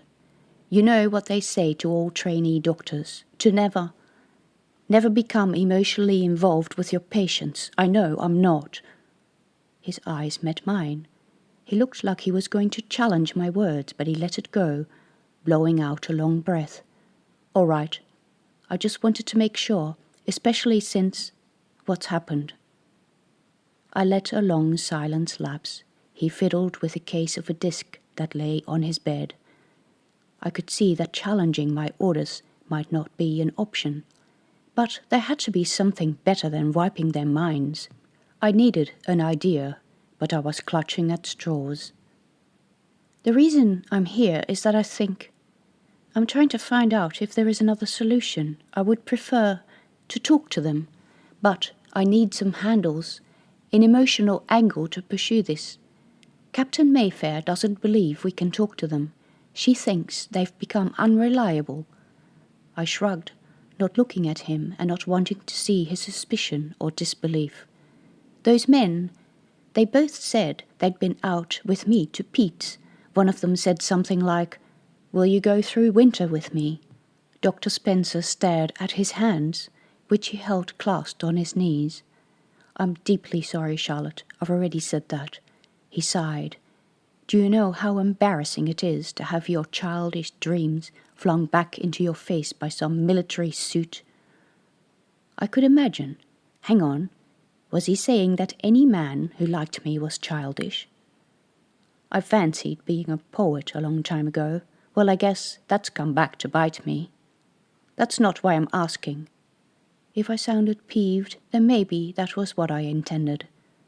Then why are you asking? I've made a mess of this, Charlotte. Just tell me in my face and I'll be much happier. Don't be stupid. I'm trying to sort out what to do. I'm asking you because you're the only one who is familiar with what's in the mind base, seeing as they're your thoughts. Both men said they would never harm me. Are they right? He was silent for a long time. His shoulders slumped. Had I ever looked up to him? This man was limp as a dish rag. I wouldn't harm you, Charlotte. Never. I've come to see you as my own daughter.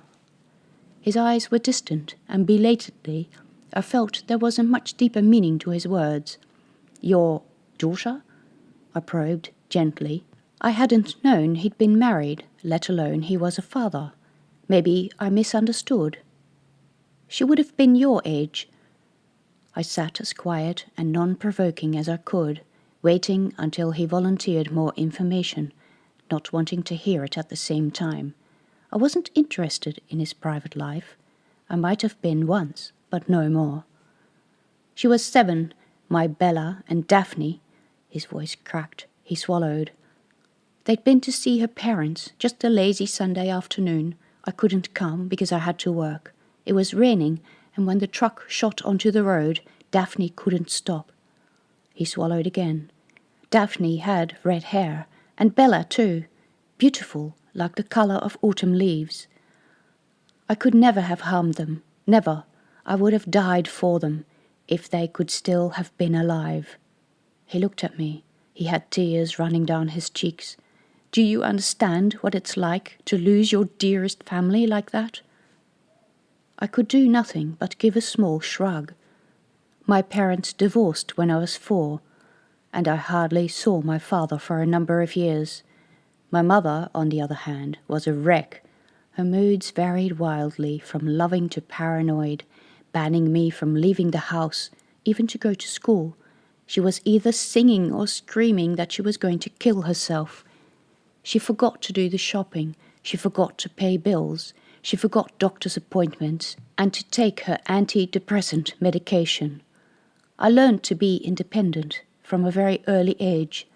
Then one day I came home and found her lifeless body on the couch. An overdose, doctors said. I came into the care of my father, who made it plain I was a nuisance. He lived in a house with a couple of his motorcycle-riding friends. There were boxes in rooms where I wasn't allowed to go, and he held meetings in the living room I wasn't allowed to attend. Then there were police raids in the middle of the night, followed by the day my father left and never came back. Next time I saw him, it was through bars in the middle of a barren room. He wore blue overalls, and his long curly hair had been shaven off. I can't say I ever had a family who cared about me. Dr. Spencer sighed. I never told you because I didn't want anyone to think that I would see you as a replacement for Bella. You are not. You were just a very gifted worker, and I enjoyed working with you. Anything else is simply inappropriate. I shuddered to think how the new pure movement reached even here. What would have been inappropriate about 2 colleagues falling in love, even if there was a large age difference? Was that why he had never told me to use his first name? Fear for being called a dirty old man? I'm sorry for telling you all this personal rubbish. I'm not helping at all. I'm sorry, Charlotte. I thanked him and briefly discussed regular medical affairs in the hospital, and then I trudged back to my cabin. I didn't like it when people reminded me of my past. I didn't like to be made to feel lonely or guilty. I wrote to my father sometimes, even though my messages would take months to reach him. I couldn't forget his sad grey eyes as I walked out of that cheerless meeting room for the very last time, with him on the other side of the bars. He would die in jail, and I walked into an illusion I called freedom, a tin can hurtling through space. Chapter 14. Kali had taken the controls for the final hours of the journey, and the two pristine pilots had been confined to their cabins. The outside view now showed the ugly, spindly surfaces of the starship Comfort. Communication with Comfort's bridge had been easy, the request for docking granted, as if none of the pristine military realized what had happened on board. They'd even stopped asking about the whereabouts of Captain Crozier, as if the question had been answered satisfactorily, or as if the docking area was crawling with soldiers, ready to take control of the forward as soon as the hatch opened. Kali wasn't stupid. None of them were stupid. On his side of the hatch, Dona waited, with 50 of the best construct fighters. No way an ordinary soldier, one not designed for fighting, could best those men. Up on the bridge waited Jade and his computer specialists, ready to hack the Comfort's systems. They'd dock briefly to pick up Aiden, who would bring the girl. That was if Aiden was still listening. Otherwise they'd use Rain, who was still on board the Comfort, or they'd send a group to get her. They had to get Aiden as well, whatever these manipulators were doing to him. No one was going to be left behind. Charlotte was theirs. No one was going to get their hands on her. The hatches and dirt-scratched panels of the Starship Comfort now filled his entire screen. He ordered the connector tube to be sent, and it appeared on the screen a moment later, a white worm reaching for the hatch. Lights flashed on the control panels. Then there was a tiny bump and a clang. The tube straightened. On the control panel, a couple of screens flickered into life. Contact with the Comfort. "Give me a view of the docks," he said to Jade. The screen flickered and an image of a hall came up. The dock inside the Comfort. Kali winked at Jade. "Good work, mate." Another screen showed the tube inflating and the forward's hatch irising open. Something moved in the corner of the screen. Kali shouted into his microphone, "Hoi, Dona, they've got a reception party." "Do we blast them?" came a crackled voice in his ear. Kali grinned. That sounded like Dona, always joking, but oh so ready to use his weapons. "No, play along for the time being. We'll save the blasting for when she's on board. Talk to them, see what they want. Stay friendly, no guns. If they stop us, we'll find another way in later. Copy, mate. Good luck."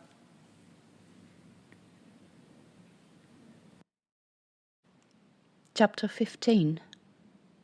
All of us non-combat personnel watched the docking from the mess hall. The lights stopped flashing.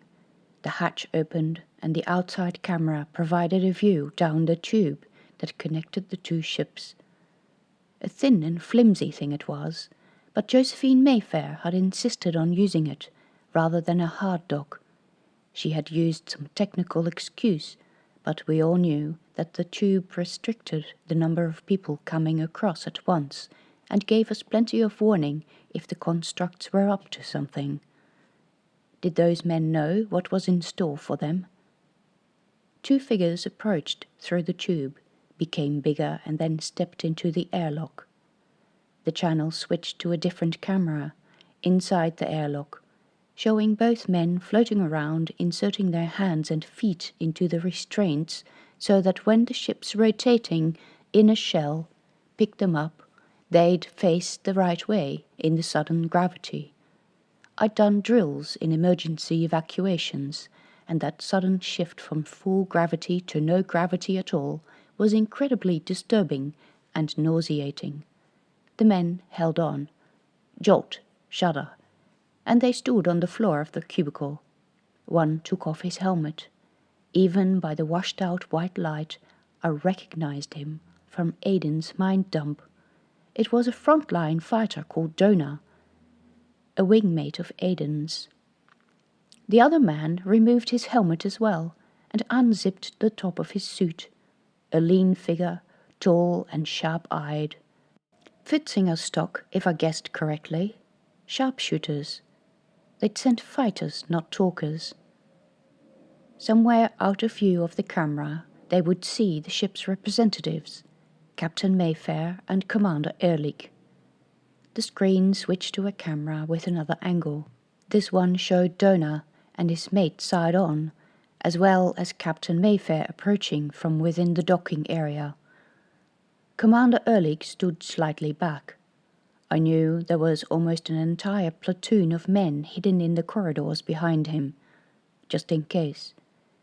My heart thudded in my chest. I hoped no one would do anything stupid. Captain Mayfair greeted the men, and they gave her the appropriate salute. I relaxed just a little. "Is Captain Crozier not here?" Captain Mayfair asked. Dona said, "She is unable to come." I heard, "She doesn't represent us," in his words. Captain Mayfair must have heard that too. "I would like to be assured that she is well." "She is. Can we see her?" "Not now, maybe later. We want our mates. We want to know what you're doing to them." "We're not doing anything that wasn't in your contracts." There was an uncomfortable silence. She continued, "I hope you realize that whatever demands you make won't be considered until we see Captain Crozier. We will bring her out tomorrow. We will get our mates tomorrow." Oh, they were deliberately being obtuse. These men had sure learned about deviousness.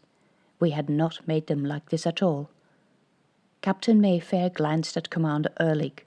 He looked grim. The expression on Captain Mayfair's face was colder than I'd ever seen it. "Tomorrow," she said, 10 sharp. Bring Captain Crozier and we'll talk. Then we will wait until tomorrow." Dona saluted and stepped back. He and the other man put their helmets back on and retreated into the tube. I let out a breath I hadn't realized I was holding. All around me, people burst into discussion. "What's wrong with the gits?" a loud male voice said. "They had the clones on board. They should have dragged them into the hospital. The doc knows how to fix them, doesn't she? Like she fixed the other one." "Yeah, doc. Fix them all up good," someone else yelled. "Charlie is our hero."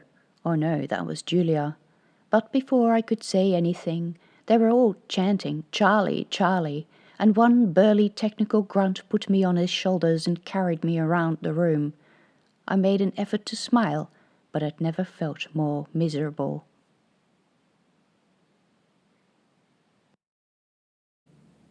Chapter 16. I went back to the lab and tried to lock myself in, but I was now ship's surgeon, and apparently the gathering in the mess descended into a party. One man ate so much space rations that we had to pump his stomach and bowel contents in the theater. Don't ask. The stuff expands and bloats. Another man cut himself badly on the corner of a table. I examined him while he sat, half-slumped, on a chair in the first aid room. He was one of the louts who'd shouted my name in the mess. I'd seen him before, too. Cuts and bruises from fights, bouts of uncontrollable vomiting. I wiped blood off his face. The cut was nasty, but we'd fix it up all right. There were other parts of him that concerned me. I unbuttoned his shirt, and with my gloved hands prodded his stomach. That provoked a wet belch. He coughed, swallowed. I stepped back. "Oops, I'm sorry about that, Doc." "You stink of grog, Ensign Farrell." I could never figure out where he got enough illegal alcohol to maintain his addiction. "I only had a bit," I snorted. That's what they all said. From the drunks I treated during my medical training to my own mother, they never admitted to having a problem. "Maybe it's time we put you on some sort of program." He went white. I don't think I've seen anyone lose colour so fast. I also don't think I've ever stepped out of the way of a spray of vomit so fast. It went everywhere, on the floor, the chairs, even the wall. Most of it collected in a frothy puddle on his lap. When he finished, A nurse rushed forward with a wet vacuum. Thank goodness for nurses. The man whose stomach we'd pumped muttered something about being a lucky sod. His inability to vomit had almost killed him, and he rolled over in his bed, his back to us. In the bed next to him, the construct agent, Rain, just watched. His hazel eyes met mine. He smiled. I felt chilled. I would have to wipe his personality tomorrow. I went back to the patient. So, that spooked you, did it? I'm sorry, Doc, but I swear I don't want a program. I'll give it up, I swear. I'll even tell you how I'm getting the grog, so you can stop me. I don't want to. Hang on. Just what is it about a program that makes you so afraid? He looked at me, his eyes wide. You're going to, put things on my head and mess with my brains, aren't you? Oh, what the shit. Was that what they thought of me? I swallowed hard, the smell of alcohol-filled vomit suddenly overwhelming. I assure you, we would never take a step like that without the patient's consent. Liar. Thankfully, at that moment, another nurse told us the theatre was ready, and we fixed up his head in about 15 minutes. I changed, washed, and went back to my office. The man's admission had shaken me even more. I could, of course, download his files, probe through them for what I thought caused his addiction, delete it, and re-upload the files. It was not that easy, or I should say, virtually impossible. Real, live human minds were messy. There were bits of information randomly stored all over the place, and if we ever downloaded a real mind, which we never did because it was such a mess, it would take us ages to find what we were looking for, and even then we wouldn't be sure that what we found was really it. We used real human minds only for building blocks, to construct a new mind, or part of a mind the user had lost through disease or an accident. That said, I could put a person to sleep and change his personality overnight. Most people, and the new Pure movement was most vocal in this, found that repulsive. Yet this was exactly what I'd been ordered to do. Because constructs weren't people. They had the knowledge, but the emotional complexity of a child. Dr. Spencer had once said, the men's bodies might be adult, but their minds were yet to go through puberty. Their desires were simple, black and white, which was why they were ideally suited to warfare. Little boys could be incredibly focused on one thing, like on me.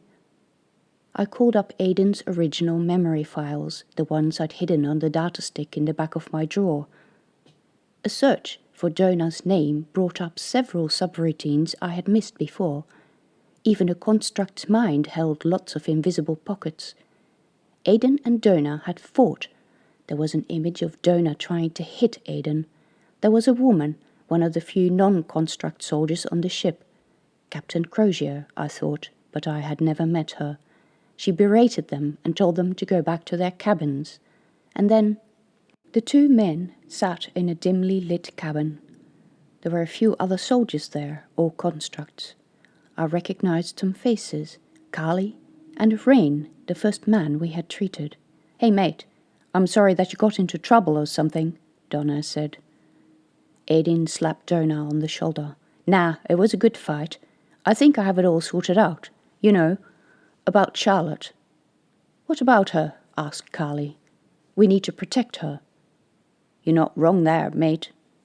What are we gonna do, though? Asked another. Aiden said, I want you all to forget that she belongs to you personally. If we start fighting, that's no good. She belongs to all of us. There were some dubious glances at this, but most of them agreed, and a couple of them clasped hands in some kind of brotherhood gesture. Charlotte will help us, one said. Charlotte, they all agreed. It sounded so solemn and it creeped me out. Listen, I have a plan. We need to get someone off this ship to talk to her. How? Well, geez, mate. Get one of us into the hospital, of course. That's where she works. Where are your brains? Oh, they didn't give you any. Rain got up and threw Aiden a mock punch. The two tumbled onto the bed until Rain, physically stronger, wrestled Aiden onto his back. For not having any brains, mate, I'll volunteer to do whatever you need. At least I get to meet her. There were some guffaws at this. Good. Aiden stumbled up and retrieved his gun from his desk. Let's do this outside. A bit messy in here. And, mates, after we've finished, a couple of us better make ourselves scarce. I don't want another run-in with Crozier. There were mutterings of agreement as they all went into the corridor. I sat there, staring, as Rain lay down willingly. Aiden gave the gun to a man I recognized as the man who had come with Jonah, the Fitzinger sharpshooter named Stanny. Stanny flipped the catch, aimed, and shot. Rain didn't even scream, even if blood exploded in droplets all over the wall.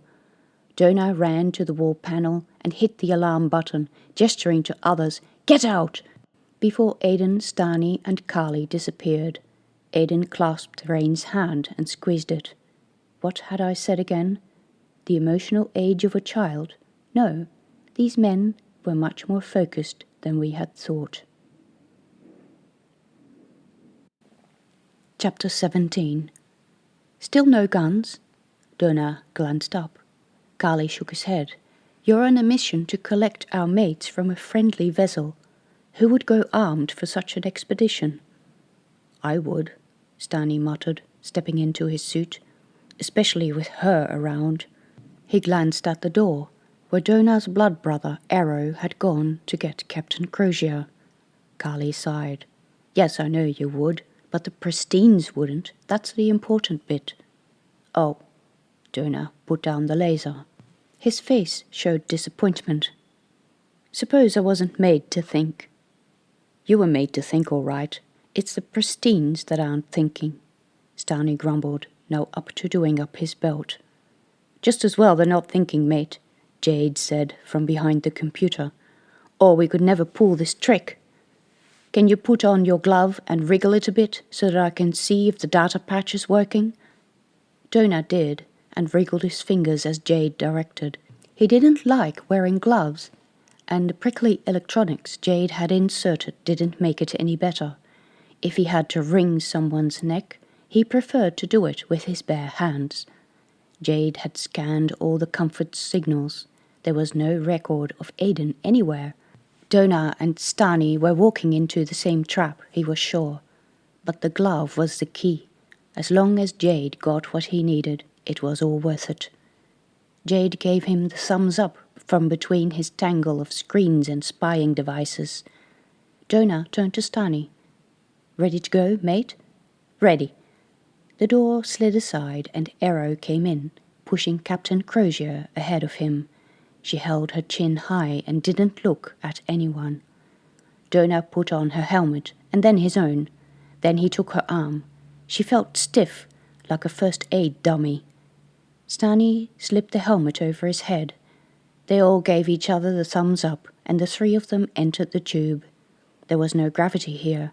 The magnetic boot stuck to a strip that was supposed to be the bottom, but walking remained awkward in the wobbling tube.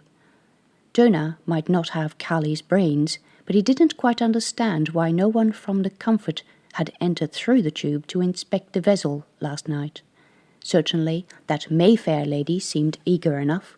But maybe they, too, were not crazy, and suspected that they could never send enough soldiers through that tube to mount an attack.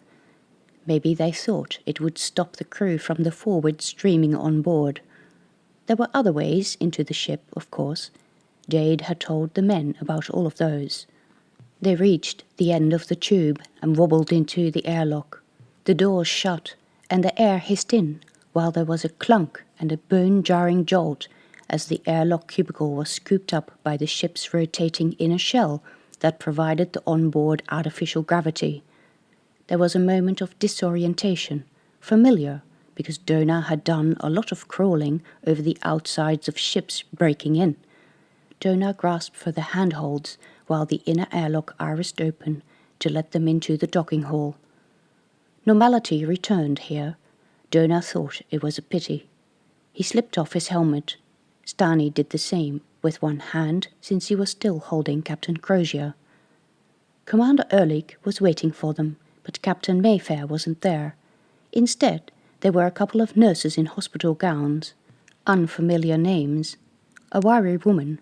Lieutenant Fenwick, her tags said. At least they were going to the hospital. "We've brought her, as promised," Dona said. "Let her walk to us," Commander Ehrlich said. Dona let go of Captain Crozier's arm, and she walked slowly to the group from the comfort. There were some words exchanged, outside Dona's hearing. He missed his gun. Then Commander Ehrlich said, "We'll honor our promise. We'll take you to the men." They started walking. Dona kept a mental image of the layout of the corridors. As a soldier trained for in-ship combat, he was good at that. He also tried to run his gloved hand along as many railings and walls as he could. "It will pick up any signals," Jade had said. Jade would be listening and watching his screen. Dona had no idea how Jade made sense out of all that rubbish on the screen, but the fact was that he did, and he was frightfully good at it. The group advanced in silence through grey corridors. There were screens on the walls here, with strange gaudy images of green fields and sunsets. He had heard that pristines needed these to stop them going mad. Screens sent out lots of radiation, Jade said, so Dona made sure to get his glove close to them. Sometimes people met them going the other way. They just stood to the side and waited. There was a smell of disinfectant on the air, and it grew stronger. Commander Ehrlich opened a door. They entered a room with a number of beds with green blankets. Rain lay in one of them, motionless. Another figure sat on the edge of a bed. "Aiden!" Stanley called. The man turned. He looked like Aiden, but his eyes were dead and his expression demure. There was no sign of recognition. "What have you done to him?" Stanley yelled. "Where is he?" "He's right here," Commander Ehrlich said. "That's not him, that's a new brother. Where is he?" Stanley almost screamed. The man's eyes met Dona's, and Dona reeled with a sense of recognition. This was Aiden, but they had done something terrible to him. Dona clenched his fists. He forgot about his glove. He was a combat soldier, and Kali wouldn't have sent him here if he hadn't intended some kind of combat to take place. He hesitated only for a very short moment, when his thoughts ran through each other and his brain was trying to sort out what the best course of action was, what to use for a weapon, who to attack first. In that time he saw her, Charlotte. She stood by the door into another room, wearing a hospital gown with a hairnet covering her red curls. A surgical mask dangled on her chest. Her eyes widened when she saw him. Her lips formed the word, "No." His brain cells fired. It was a warning. They'd walked into a trap all right. Rain rose from the bed. "Dona, watch out!" His mission, Jade, his mission came first above anything else, even above his life. Dona lunged for the nearest computer, put his hand on the screen. Data shrieked through his brain, freezing him to the spot. Around him, he heard shouts. Stanley yelling, Rain lunging for Charlotte. Other people ran in. But in his mind, Jade shouted, "You beauty, mate, beauty! Now get out of there if you can!" Dona turned around, but at that moment there was a sharp pain in his upper arm, followed by a sensation of spreading numbness. One of the nurses held him by the arm while putting down a hypo-injector with the other. Dona stumbled. Stanley was already on the floor, his eyes rolling back in their sockets. Aiden sat motionless on the bed. The world slowed and went blurry. Dona tried to fight it, but the blackness won.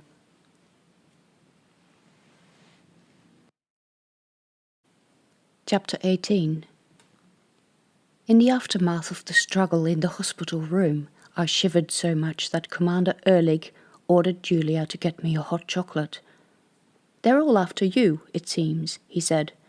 "Rest assured, despite silly remarks about your non-military background, we're all firmly behind you. You are a vital part of the crew." "Thank you," I whispered. Never mind that it hadn't been Rain's lunge for me that had scared me so much. I clutched my drink. He totally misunderstood me. I wasn't upset because I thought I was in danger. I was upset because the little incident was the most awful thing I'd ever had to do.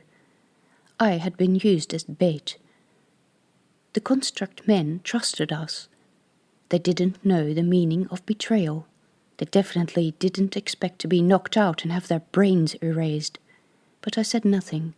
I didn't yet see an alternative. "I need your advice," Commander Ehrlich went on as I sipped chocolate. "We'll be transmitting an ultimatum to the forward. We're letting them know that Captain Crozier has told us what happened to her and that ISF punishment for mutiny is jail. We'll tell them we will extend a period of grace in which all troops who come down the tube voluntarily will be spared punishment.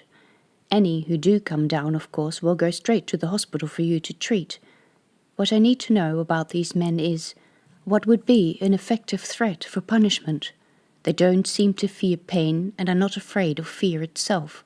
We can't hold that many in our correctional rooms, but knowing them as well as you do, what could we threaten to make them comply peacefully?" I answered truthfully. "Solitary confinement. They live for their mates." "I thought they were fighting each other." "I think we were all wrong about that." He frowned. "Are you telling me these constructs are smarter than we thought?" "They're men, yes, they are, to answer your question. Much smarter." He left. I went back to the lab and we treated Rain and Dona and the third man, the Pfitzinger sharpshooter Stani. I insisted to the nursing staff that I had to be present when the final override command was given, and secretly slotted their original mind-based data onto my computer. I was fast running out of private storage space, and figured I would soon enough have to ask the systems operator to reserve me an extra area for this data. I had to come up with some sort of excuse for wanting to keep it.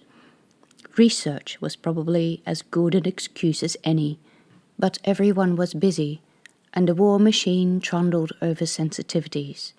I hated it. I was numb. I couldn't even cry anymore. By midday, men started coming down the tube. First a trickle, then in larger numbers, looking scared and bewildered. Some were sick from the airlock and sudden gravity changes. The dock crew made them sit down on the floor in the hall and recorded their family stock and serial numbers. Kessler, Jones, Pfitzinger, Cole, and the odd Heslop. There was not one single Landau amongst them. By the end of the afternoon, there were almost 500 of them. Work was going full tilt, and to top it all off, the computer was playing up, freezing at the most inconvenient moments. The nurses were rushing from one bed to another, rebooting frozen routines. In the middle of this chaos, Commander Ehrlich burst into the hospital, a broad smile on his face. "What do you think of that, Doc? It's working." "We're still missing about 200 crew. About 150 by the latest count. When they stop coming, we'll send some troops into the ship and mop up the rest of them. Problem solved." I resisted the temptation to glare at him. I would never, ever do anything like this again. "I'm not happy with our progress. We have massive computer issues. I'll send the systems guy to fix it. We'll divert capacity from elsewhere." "Well, I'm not so sure I'd call it a victory yet." The smile faded from his face. "Is there a hitch?" "Maybe. I can't help but notice that all the men who have volunteered to come so far are lower-ranked techies. They are, to use the wartime term, expendable. There are a number of men still aboard the ship who are probably a lot smarter than we think. Dangerous. This Kali was Aiden's bloodmate from the same batch, and with more modules inserted.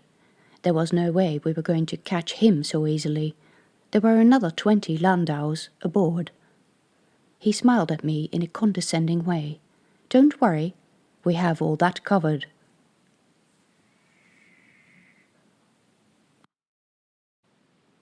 Chapter 19. Jade sat at the control panel, pushing the microphone down over his mouth. On the center screen, the buggy-eyed camera on the outside of the comfort rotated slowly, angling its view away from the forward. Jade watched its progress with sharp eyes. Any moment now, any moment. Come on, you bug-eye, look the other way. The forward slid slowly from the screen. He tapped the microphone. Standing by. 4, 3, 2, 1. The last bit of the forward disappeared from the viewer's screen. 0. Go, mates. You have 5 minutes. He hit the command. A tiny shudder went through the ship as both cargo locks and the main dock opened. Another screen showed a white figure hurtling through space, a rope and leads attached to his suit. Jade hit a few more commands and switched to a different camera. The Comfort's cargo dock opened too. A suited figure hit the hull of the Comfort next to the opening. Next moment, another one. The two men clambered into the opening, stuck to the hull with magnetic boots and hand grips. They yanked at their ropes. Wide tubing slid down the ropes from the forward's hull. 1, 2, 3 tubes. 2 minutes. Go, go, go! The camera was swinging back. The tubes stretched taut and jiggled with a passing of many feet. Everyone in? Yes. Jade commanded. Detach! Cables whined, the tubes retracted, the forward's hatches closed with not a second to spare. The Comfort's camera panned over the hull and would not register that anything had happened. Bombs away. Jade blew out a breath, leaned back in his chair and put his feet on the edge of the control panel. For some peace and quiet. The screen at his feet sputtered some irregular blips and the occasional flash of random communication, while the other screen displayed the serene outside of the Comfort. Jade could only imagine what was going on inside. Then a third screen burst into life. Starship Dawn Rising to Starship Forward. Copy, mate. Jade lunged for the controls. Forward here. Go ahead, Dawn Rising. Broken hyperspeed to give you some backup. ETA 11:28 hours. Thanks, mate. I hope we won't need it. How is Charlotte? Lovely. You lucky bugger.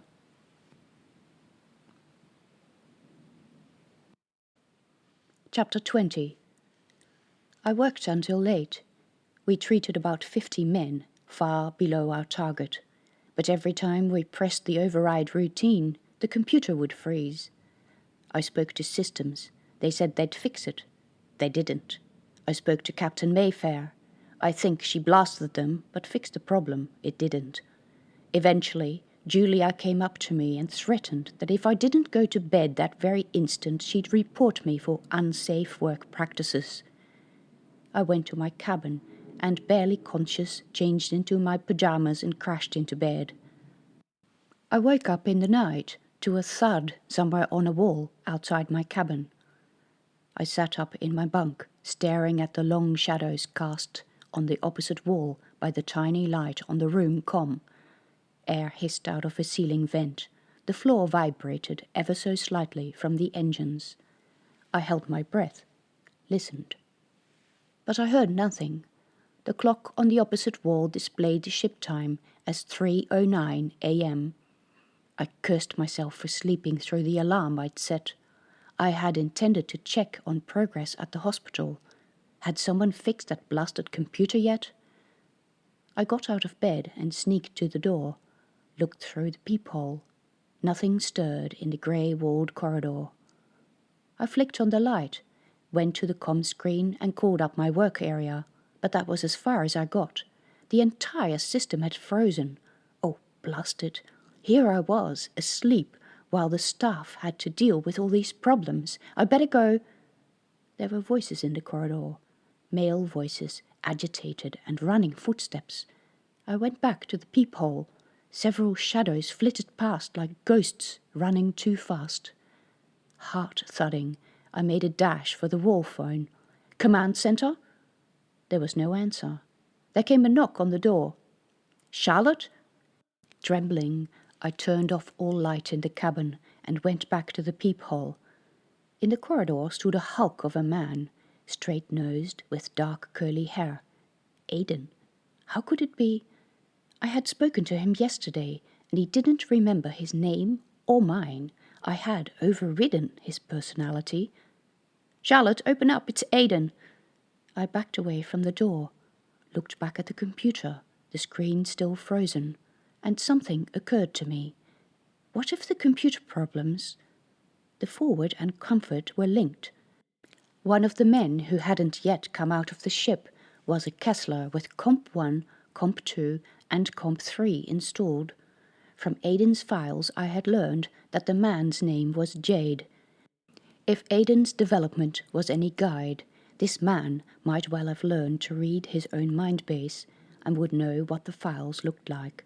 Through the link, he might have picked up that I was storing the personalities we were overriding, or he might simply have slipped in a routine that looped the data back onto itself. No time to check, but if Aidan, the Aidan I knew, stood outside my room, that was evidence I was right. What now? There were shouts and crashes outside. I thought I heard the crackle of a laser going off. Someone kicked the door, hard. I dropped to my knees and crawled under the bed. Then all went still.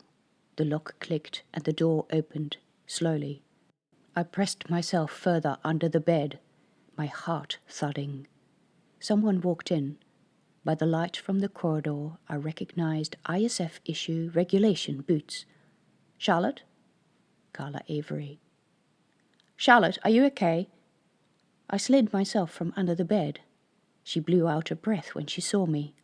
"What's going on?" I asked. "The constructs broke into the ship through the cargo docks. About 50 of them came in. Somehow they managed to undo all the work we did. All the constructs have their own files back." "Yes, I had just worked that much out. Where are they?" "A whole group of them are running loose in the ship. The rest we're keeping sedated." I opened my cupboard and pulled out my uniform. "I gotta get to the hospital." "No. Admiral Ferreira requests your immediate presence at the bridge." I looked at my bare feet. "Can I get changed first?" "Now, please. Admiral's orders." Guess military didn't care about pajamas. Her expression softened. "I'm sorry, but we have bad news. We have about 300 rogues running around free and armed, and the Dawn Rising has broken hyperspeed formation too. They've been in contact with us and sent a message. You better see it for yourself." I followed her out of the cabin. Aidan lay in the corridor. A couple of technical grunts had dumped him unceremoniously on a stretcher. Even with a nasty bruise on his face, he looked like a Greek god. He was breathing evenly, thank goodness. I wondered what would happen to him now, or what would have happened had I opened the door for him. "I would never harm you, Charlotte." Wouldn't he? Not even if 7,000 of his brothers were also possessive about me. We walked through the maze of corridors. The metal floor was cold under my feet. Armed personnel, one every few steps, lined my path. Guns were trained on every hatch, on every panel that opened, on every door. I had only been to the command room once, just behind the bridge. While the bridge crew looked after the day-to-day piloting of the ship, decisions were made by high-ranking officers in the command room.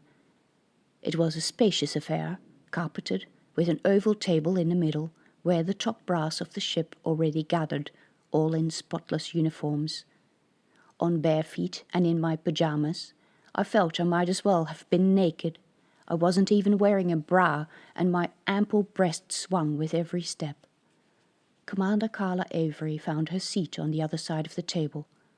"This is our ship's surgeon, Lieutenant Commander Charlotte West, the woman in question." I saluted. Captain Mayfair was there, and next to her sat Admiral Ferreira, a grey-haired man with a sharp face. He didn't raise an eyebrow at my pajamas, and I would have been able to tell the smallest twitch because his eyebrows were so bushy they threatened to crawl into his eyes. Commander Ehrlich rose, pulled a chair back from me. "Aren't you cold?" Before I could say anything, he took off his jacket with its red epaulets and military decorations and draped it over my shoulders. Thank you. My voice wouldn't cooperate. I gazed out the window to the bridge, where the two pilots sat behind their controls. Lieutenant Commander West, you have been told about the situation, said Captain Mayfair, her voice just as cold as usual. I met her eyes, which held nothing but ill-veiled pity. That the crew of the Forward has managed to break quarantine, yes, she snorted. That's one way of putting it. Not hers, obviously. In some way, in my sleepy stupor, I was strangely proud of my soldiers. We had made them smart enough to know what we were doing to them, and they had cobbled together the resources to outsmart all these arrogant walking suits who thought the men were resources. Go, Carly, go, Aiden. Lieutenant Commander West, said Commander Ehrlich. Charlotte, if I may. I nodded. I'd like to play the communication we've had from the dawn rising. He hit a button on the center console, and the projection screen in the corner of the room sprang into life. It displayed a face of a young man. He looked so much like Aiden that he could only be another Landau. His mouth moved, but his speech wasn't loud enough for me to hear. Most of the message is about how the crew has disposed of their captain, Commander Ehrlich explained. But then he turned the sound up. The man said, Lastly, a message for Charlotte. Do not be afraid. We are coming for you. The screen fuzzed over and fell silent. All these men seem to be after you, Commander Ehrlich said. I know. My voice sounded stronger. I knew, and I was overcome by a strange feeling. I didn't care. He gave me a look of concern, as if he thought that I should be in tears, and continued, You must understand we will protect you, by all means. I stared at him. Those 3 words, by all means, meant violence. Would they fight the constructs because they wanted me? You can't mean that. These men have been our project for the last 4 years. It would be akin to calling off the attack on the Alienists. Not calling off, said a deep male voice.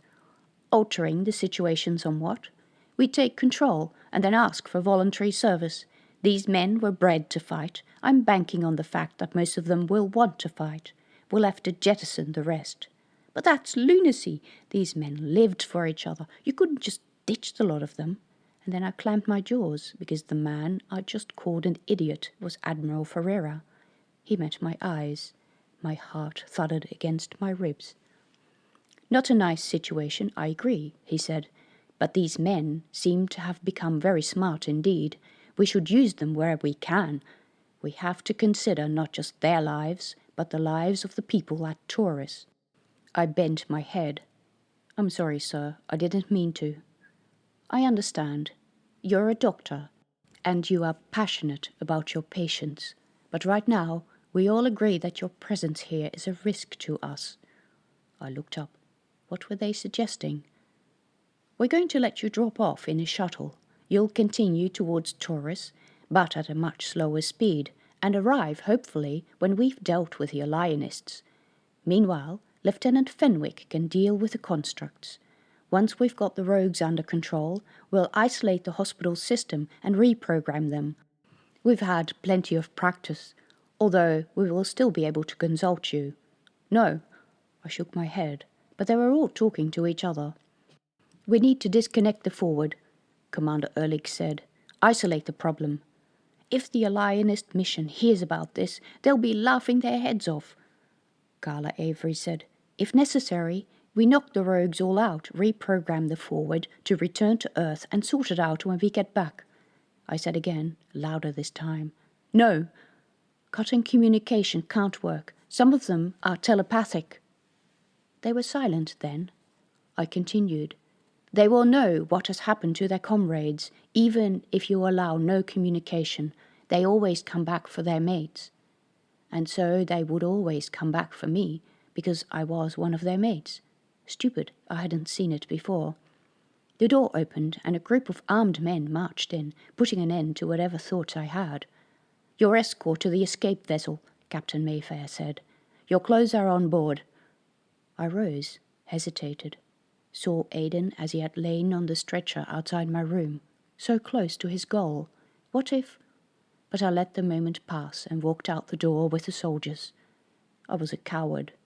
There was a laser flash on the far end of the bridge, a shower of sparks, an explosion, shouts. The men around me drew guns. A few cat-like figures sprang out of the smoke.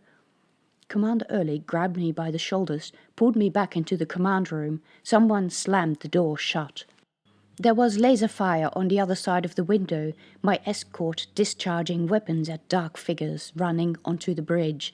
There were so many. Commander Ehrlich pushed me under the table. "Stay down." I sat there, my knees pulled up against my chest, listening to the sounds of running feet and cracks of discharging lasers. The latter sound was coming from ever further away. The soldiers were no longer outside the door of the command room. With a chill, I realized that this meant they had been shot. Those men protected their superiors in this room. In that case, hiding under a table was not much use. If the constructs had made it this far in these numbers, they knew I was here. If they had escaped the forward despite the guards, they would fight their way in here, and a lot of people would die, and maybe even the ship would be damaged. I couldn't let that happen. We were fragile in space. This was not the way to solve the problem, and it was not the way we could ever fight a war. I rose. "Charlotte!" Commander Avery hissed from the corner of the room where she stood with a gun leveled at the door. "Are you familiar with the concept of following orders? Stay down." I did, wondering what she had in mind. There were 6 people in the room, all top brass, hopelessly out of weapons practice. The guards were out of action, the bridge had already fallen, and more construct soldiers were streaming in through both entrances. I could hear them. "Urgent backup requested in the command room," Carla Avery shouted into the microphone of the room's comm. Laser fire went off outside the window. The acrid stench of molten plastic drifted in. I scrambled out from under the table. "Charlotte, get the fuck out of the way," Carla Avery hissed. This time I didn't crawl back under the table, but walked towards the door, into the range of her gun. Her chest heaved with deep breaths, but she didn't move. "Charlotte?" Her voice was low and menacing. I turned around, staring into the barrel of the gun leveled at my chest. Would she really shoot me?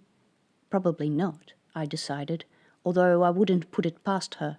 Strangely enough, I didn't care. I turned back to the door, but found Admiral Ferreira blocking my way. His voice was soft and menacing. "That was an order. You're endangering my troops. Get out of the way." I shook my head. "I know these men better than anyone aboard this ship. They won't stop until they have what they want. You have heard what the spokesman from the Dawn Rising said. I am what they want. If you let me drop off in a shuttle, they will follow me. If you lock me up, they will fight their way in until they have me. I'm going outside. I'll talk to them." Carla Avery snorted. "Forgive my crudeness, but I don't think they're interested in talking." "You will stay, as ordered," Admiral Ferreira said. I straightened my back and met his hard gaze. My heart thumped so hard I was afraid it was going to jump out of my chest. "I am the fleet surgeon, responsible for the well-being of the construct army. I cannot condone any jettisoning of part of my force. Moreover, I don't think it will produce the result you desire, and I think that all of us here agree what that result is. What do you want, sir? This force fighting for our joint aims, or all-out war, and having to justify the loss of years of investment to your financiers on Earth? Do you want to recapture Taurus or not?" He went red in the face. "You invoke Section 46, subsection A1? "I do." I saw in Carla Avery's eyes, in the slackening of her snarl, that she understood. And for just a tiny moment I knew that I had been wrong. She wasn't more powerful than me at all, just more scared. "Please, I've tried this your way. I've worked hard to override the construct's mind bases as you wanted. It hasn't worked. Go, Carly. Show them what you're made of. I'm asking all of you to let me try what I think is the right way of dealing with these men and getting all the troops back into line. 15 minutes is all I want. If it doesn't work, then you can shoot all of us." His brown gaze focused on some point outside the window. 2 construct soldiers had the ship's captain in his chair, hands raised. 2 dishevelled soldiers had taken up positions on either side of the door to the command room. One of them was dripping blood onto the floor. 15 minutes? His eyes met mine. "I don't think I'll even need that long." His face was unreadable, but he nodded and stepped aside. The tip of Carla Avery's gun lowered. While I left the room, my bare feet silent on the carpet, she muttered, "Bugger me dead." I stepped into smoke so thick that I could barely see anything. Laser fire hissed somewhere to my right. The 2 soldiers tried to tell me to go back, but Carla Avery waved them aside. I coughed, breathed deeply to calm my racing heart, and called out, "I'm Charlotte. If you care about me, stop fighting now."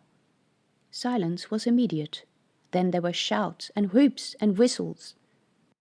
A figure detached from the smoke. There were tears in his uniform, a smudge of black on his cheek, but with his curls and strong chin, he might have been a Greek god. "Charlotte?" His eyes glittered. It was Carly. I hadn't seen him, but I just knew. I nodded, and within 2 seconds he had enclosed me in his muscled arms and hefted me onto his shoulders. "Look, Charlotte's here. Come out, guys." They all came, carrying guns and knives and wired up with electronics. They crowded around us and patted my hands. Dona was back, and heavens, Aidan! I reached out and ruffled his curls. They were smiling and laughing and clapping each other on the shoulder. Carly's shoulders were warm under me. His hair smelled of engine oil, smoke, and metal. The regular troops still stood around the perimeter of the room, holding guns. I tapped Carly on the head. "Put me down, please." He did. They were all taller than me, and formed a solid wall of human flesh between me and the guns.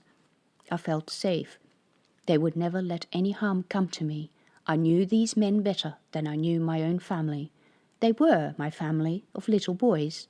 "Listen," I said, and they opened up a circle around me. "I want you all back in your ship as soon as possible. You have all caused us a lot of trouble with your stunts, and these people here are not impressed. So you are now going to recall every single man still running about this ship. You're going to offer your apologies, and you're going to get on with your jobs.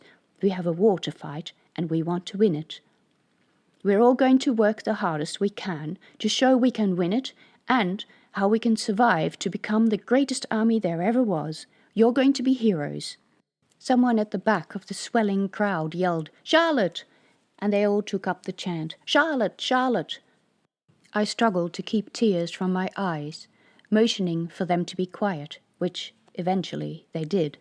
"Right. Now I want you to move back to the forward as quickly as you can. Take nothing and no one from this vessel. Go back to your assigned positions. Move!" The last bit I improvised as my confidence grew, and I saw that they were all listening, and that all the crew of the Comfort were watching, some with their mouths open.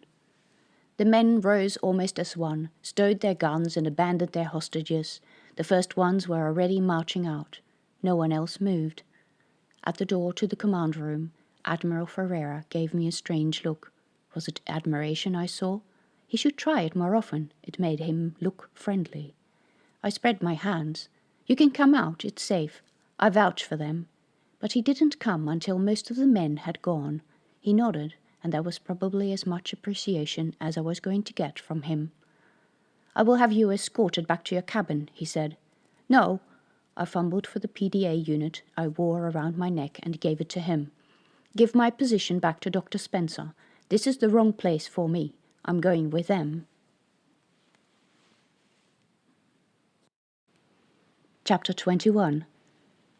That was 7 years ago. Taurus has been ours for most of that time, guaranteeing the passage of supply ships from one part of the trade axis to the other. We rebuilt the ravaged colony with our own hands and added a nice abode for ourselves. Now we patrol the section around the planet. We charge docking fees and protect merchant ships from pirates and other rogues.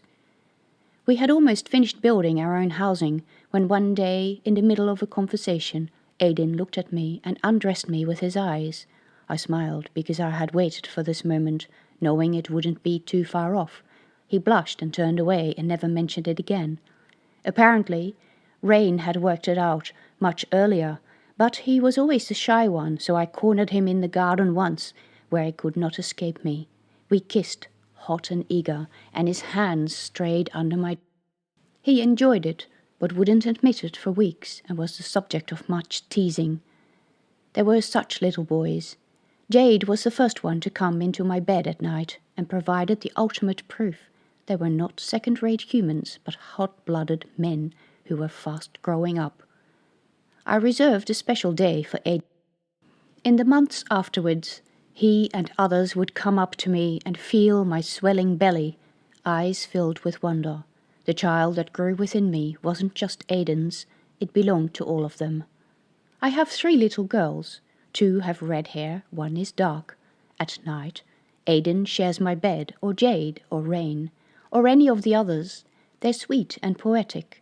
When not on duty, they play music or organize games. I watch them, and they make me feel proud. For the first time in my life, I feel liked. I feel safe. They call themselves Charlotte's Army. Thank you for listening to Charlotte's Army, a novella in the ISF Alliance world. For other books and stories in this series, visit pattyjansen.com, where you will find information about the novels Shifting Reality, Shifting Infinity, and Juno Rising, which are all set in this world.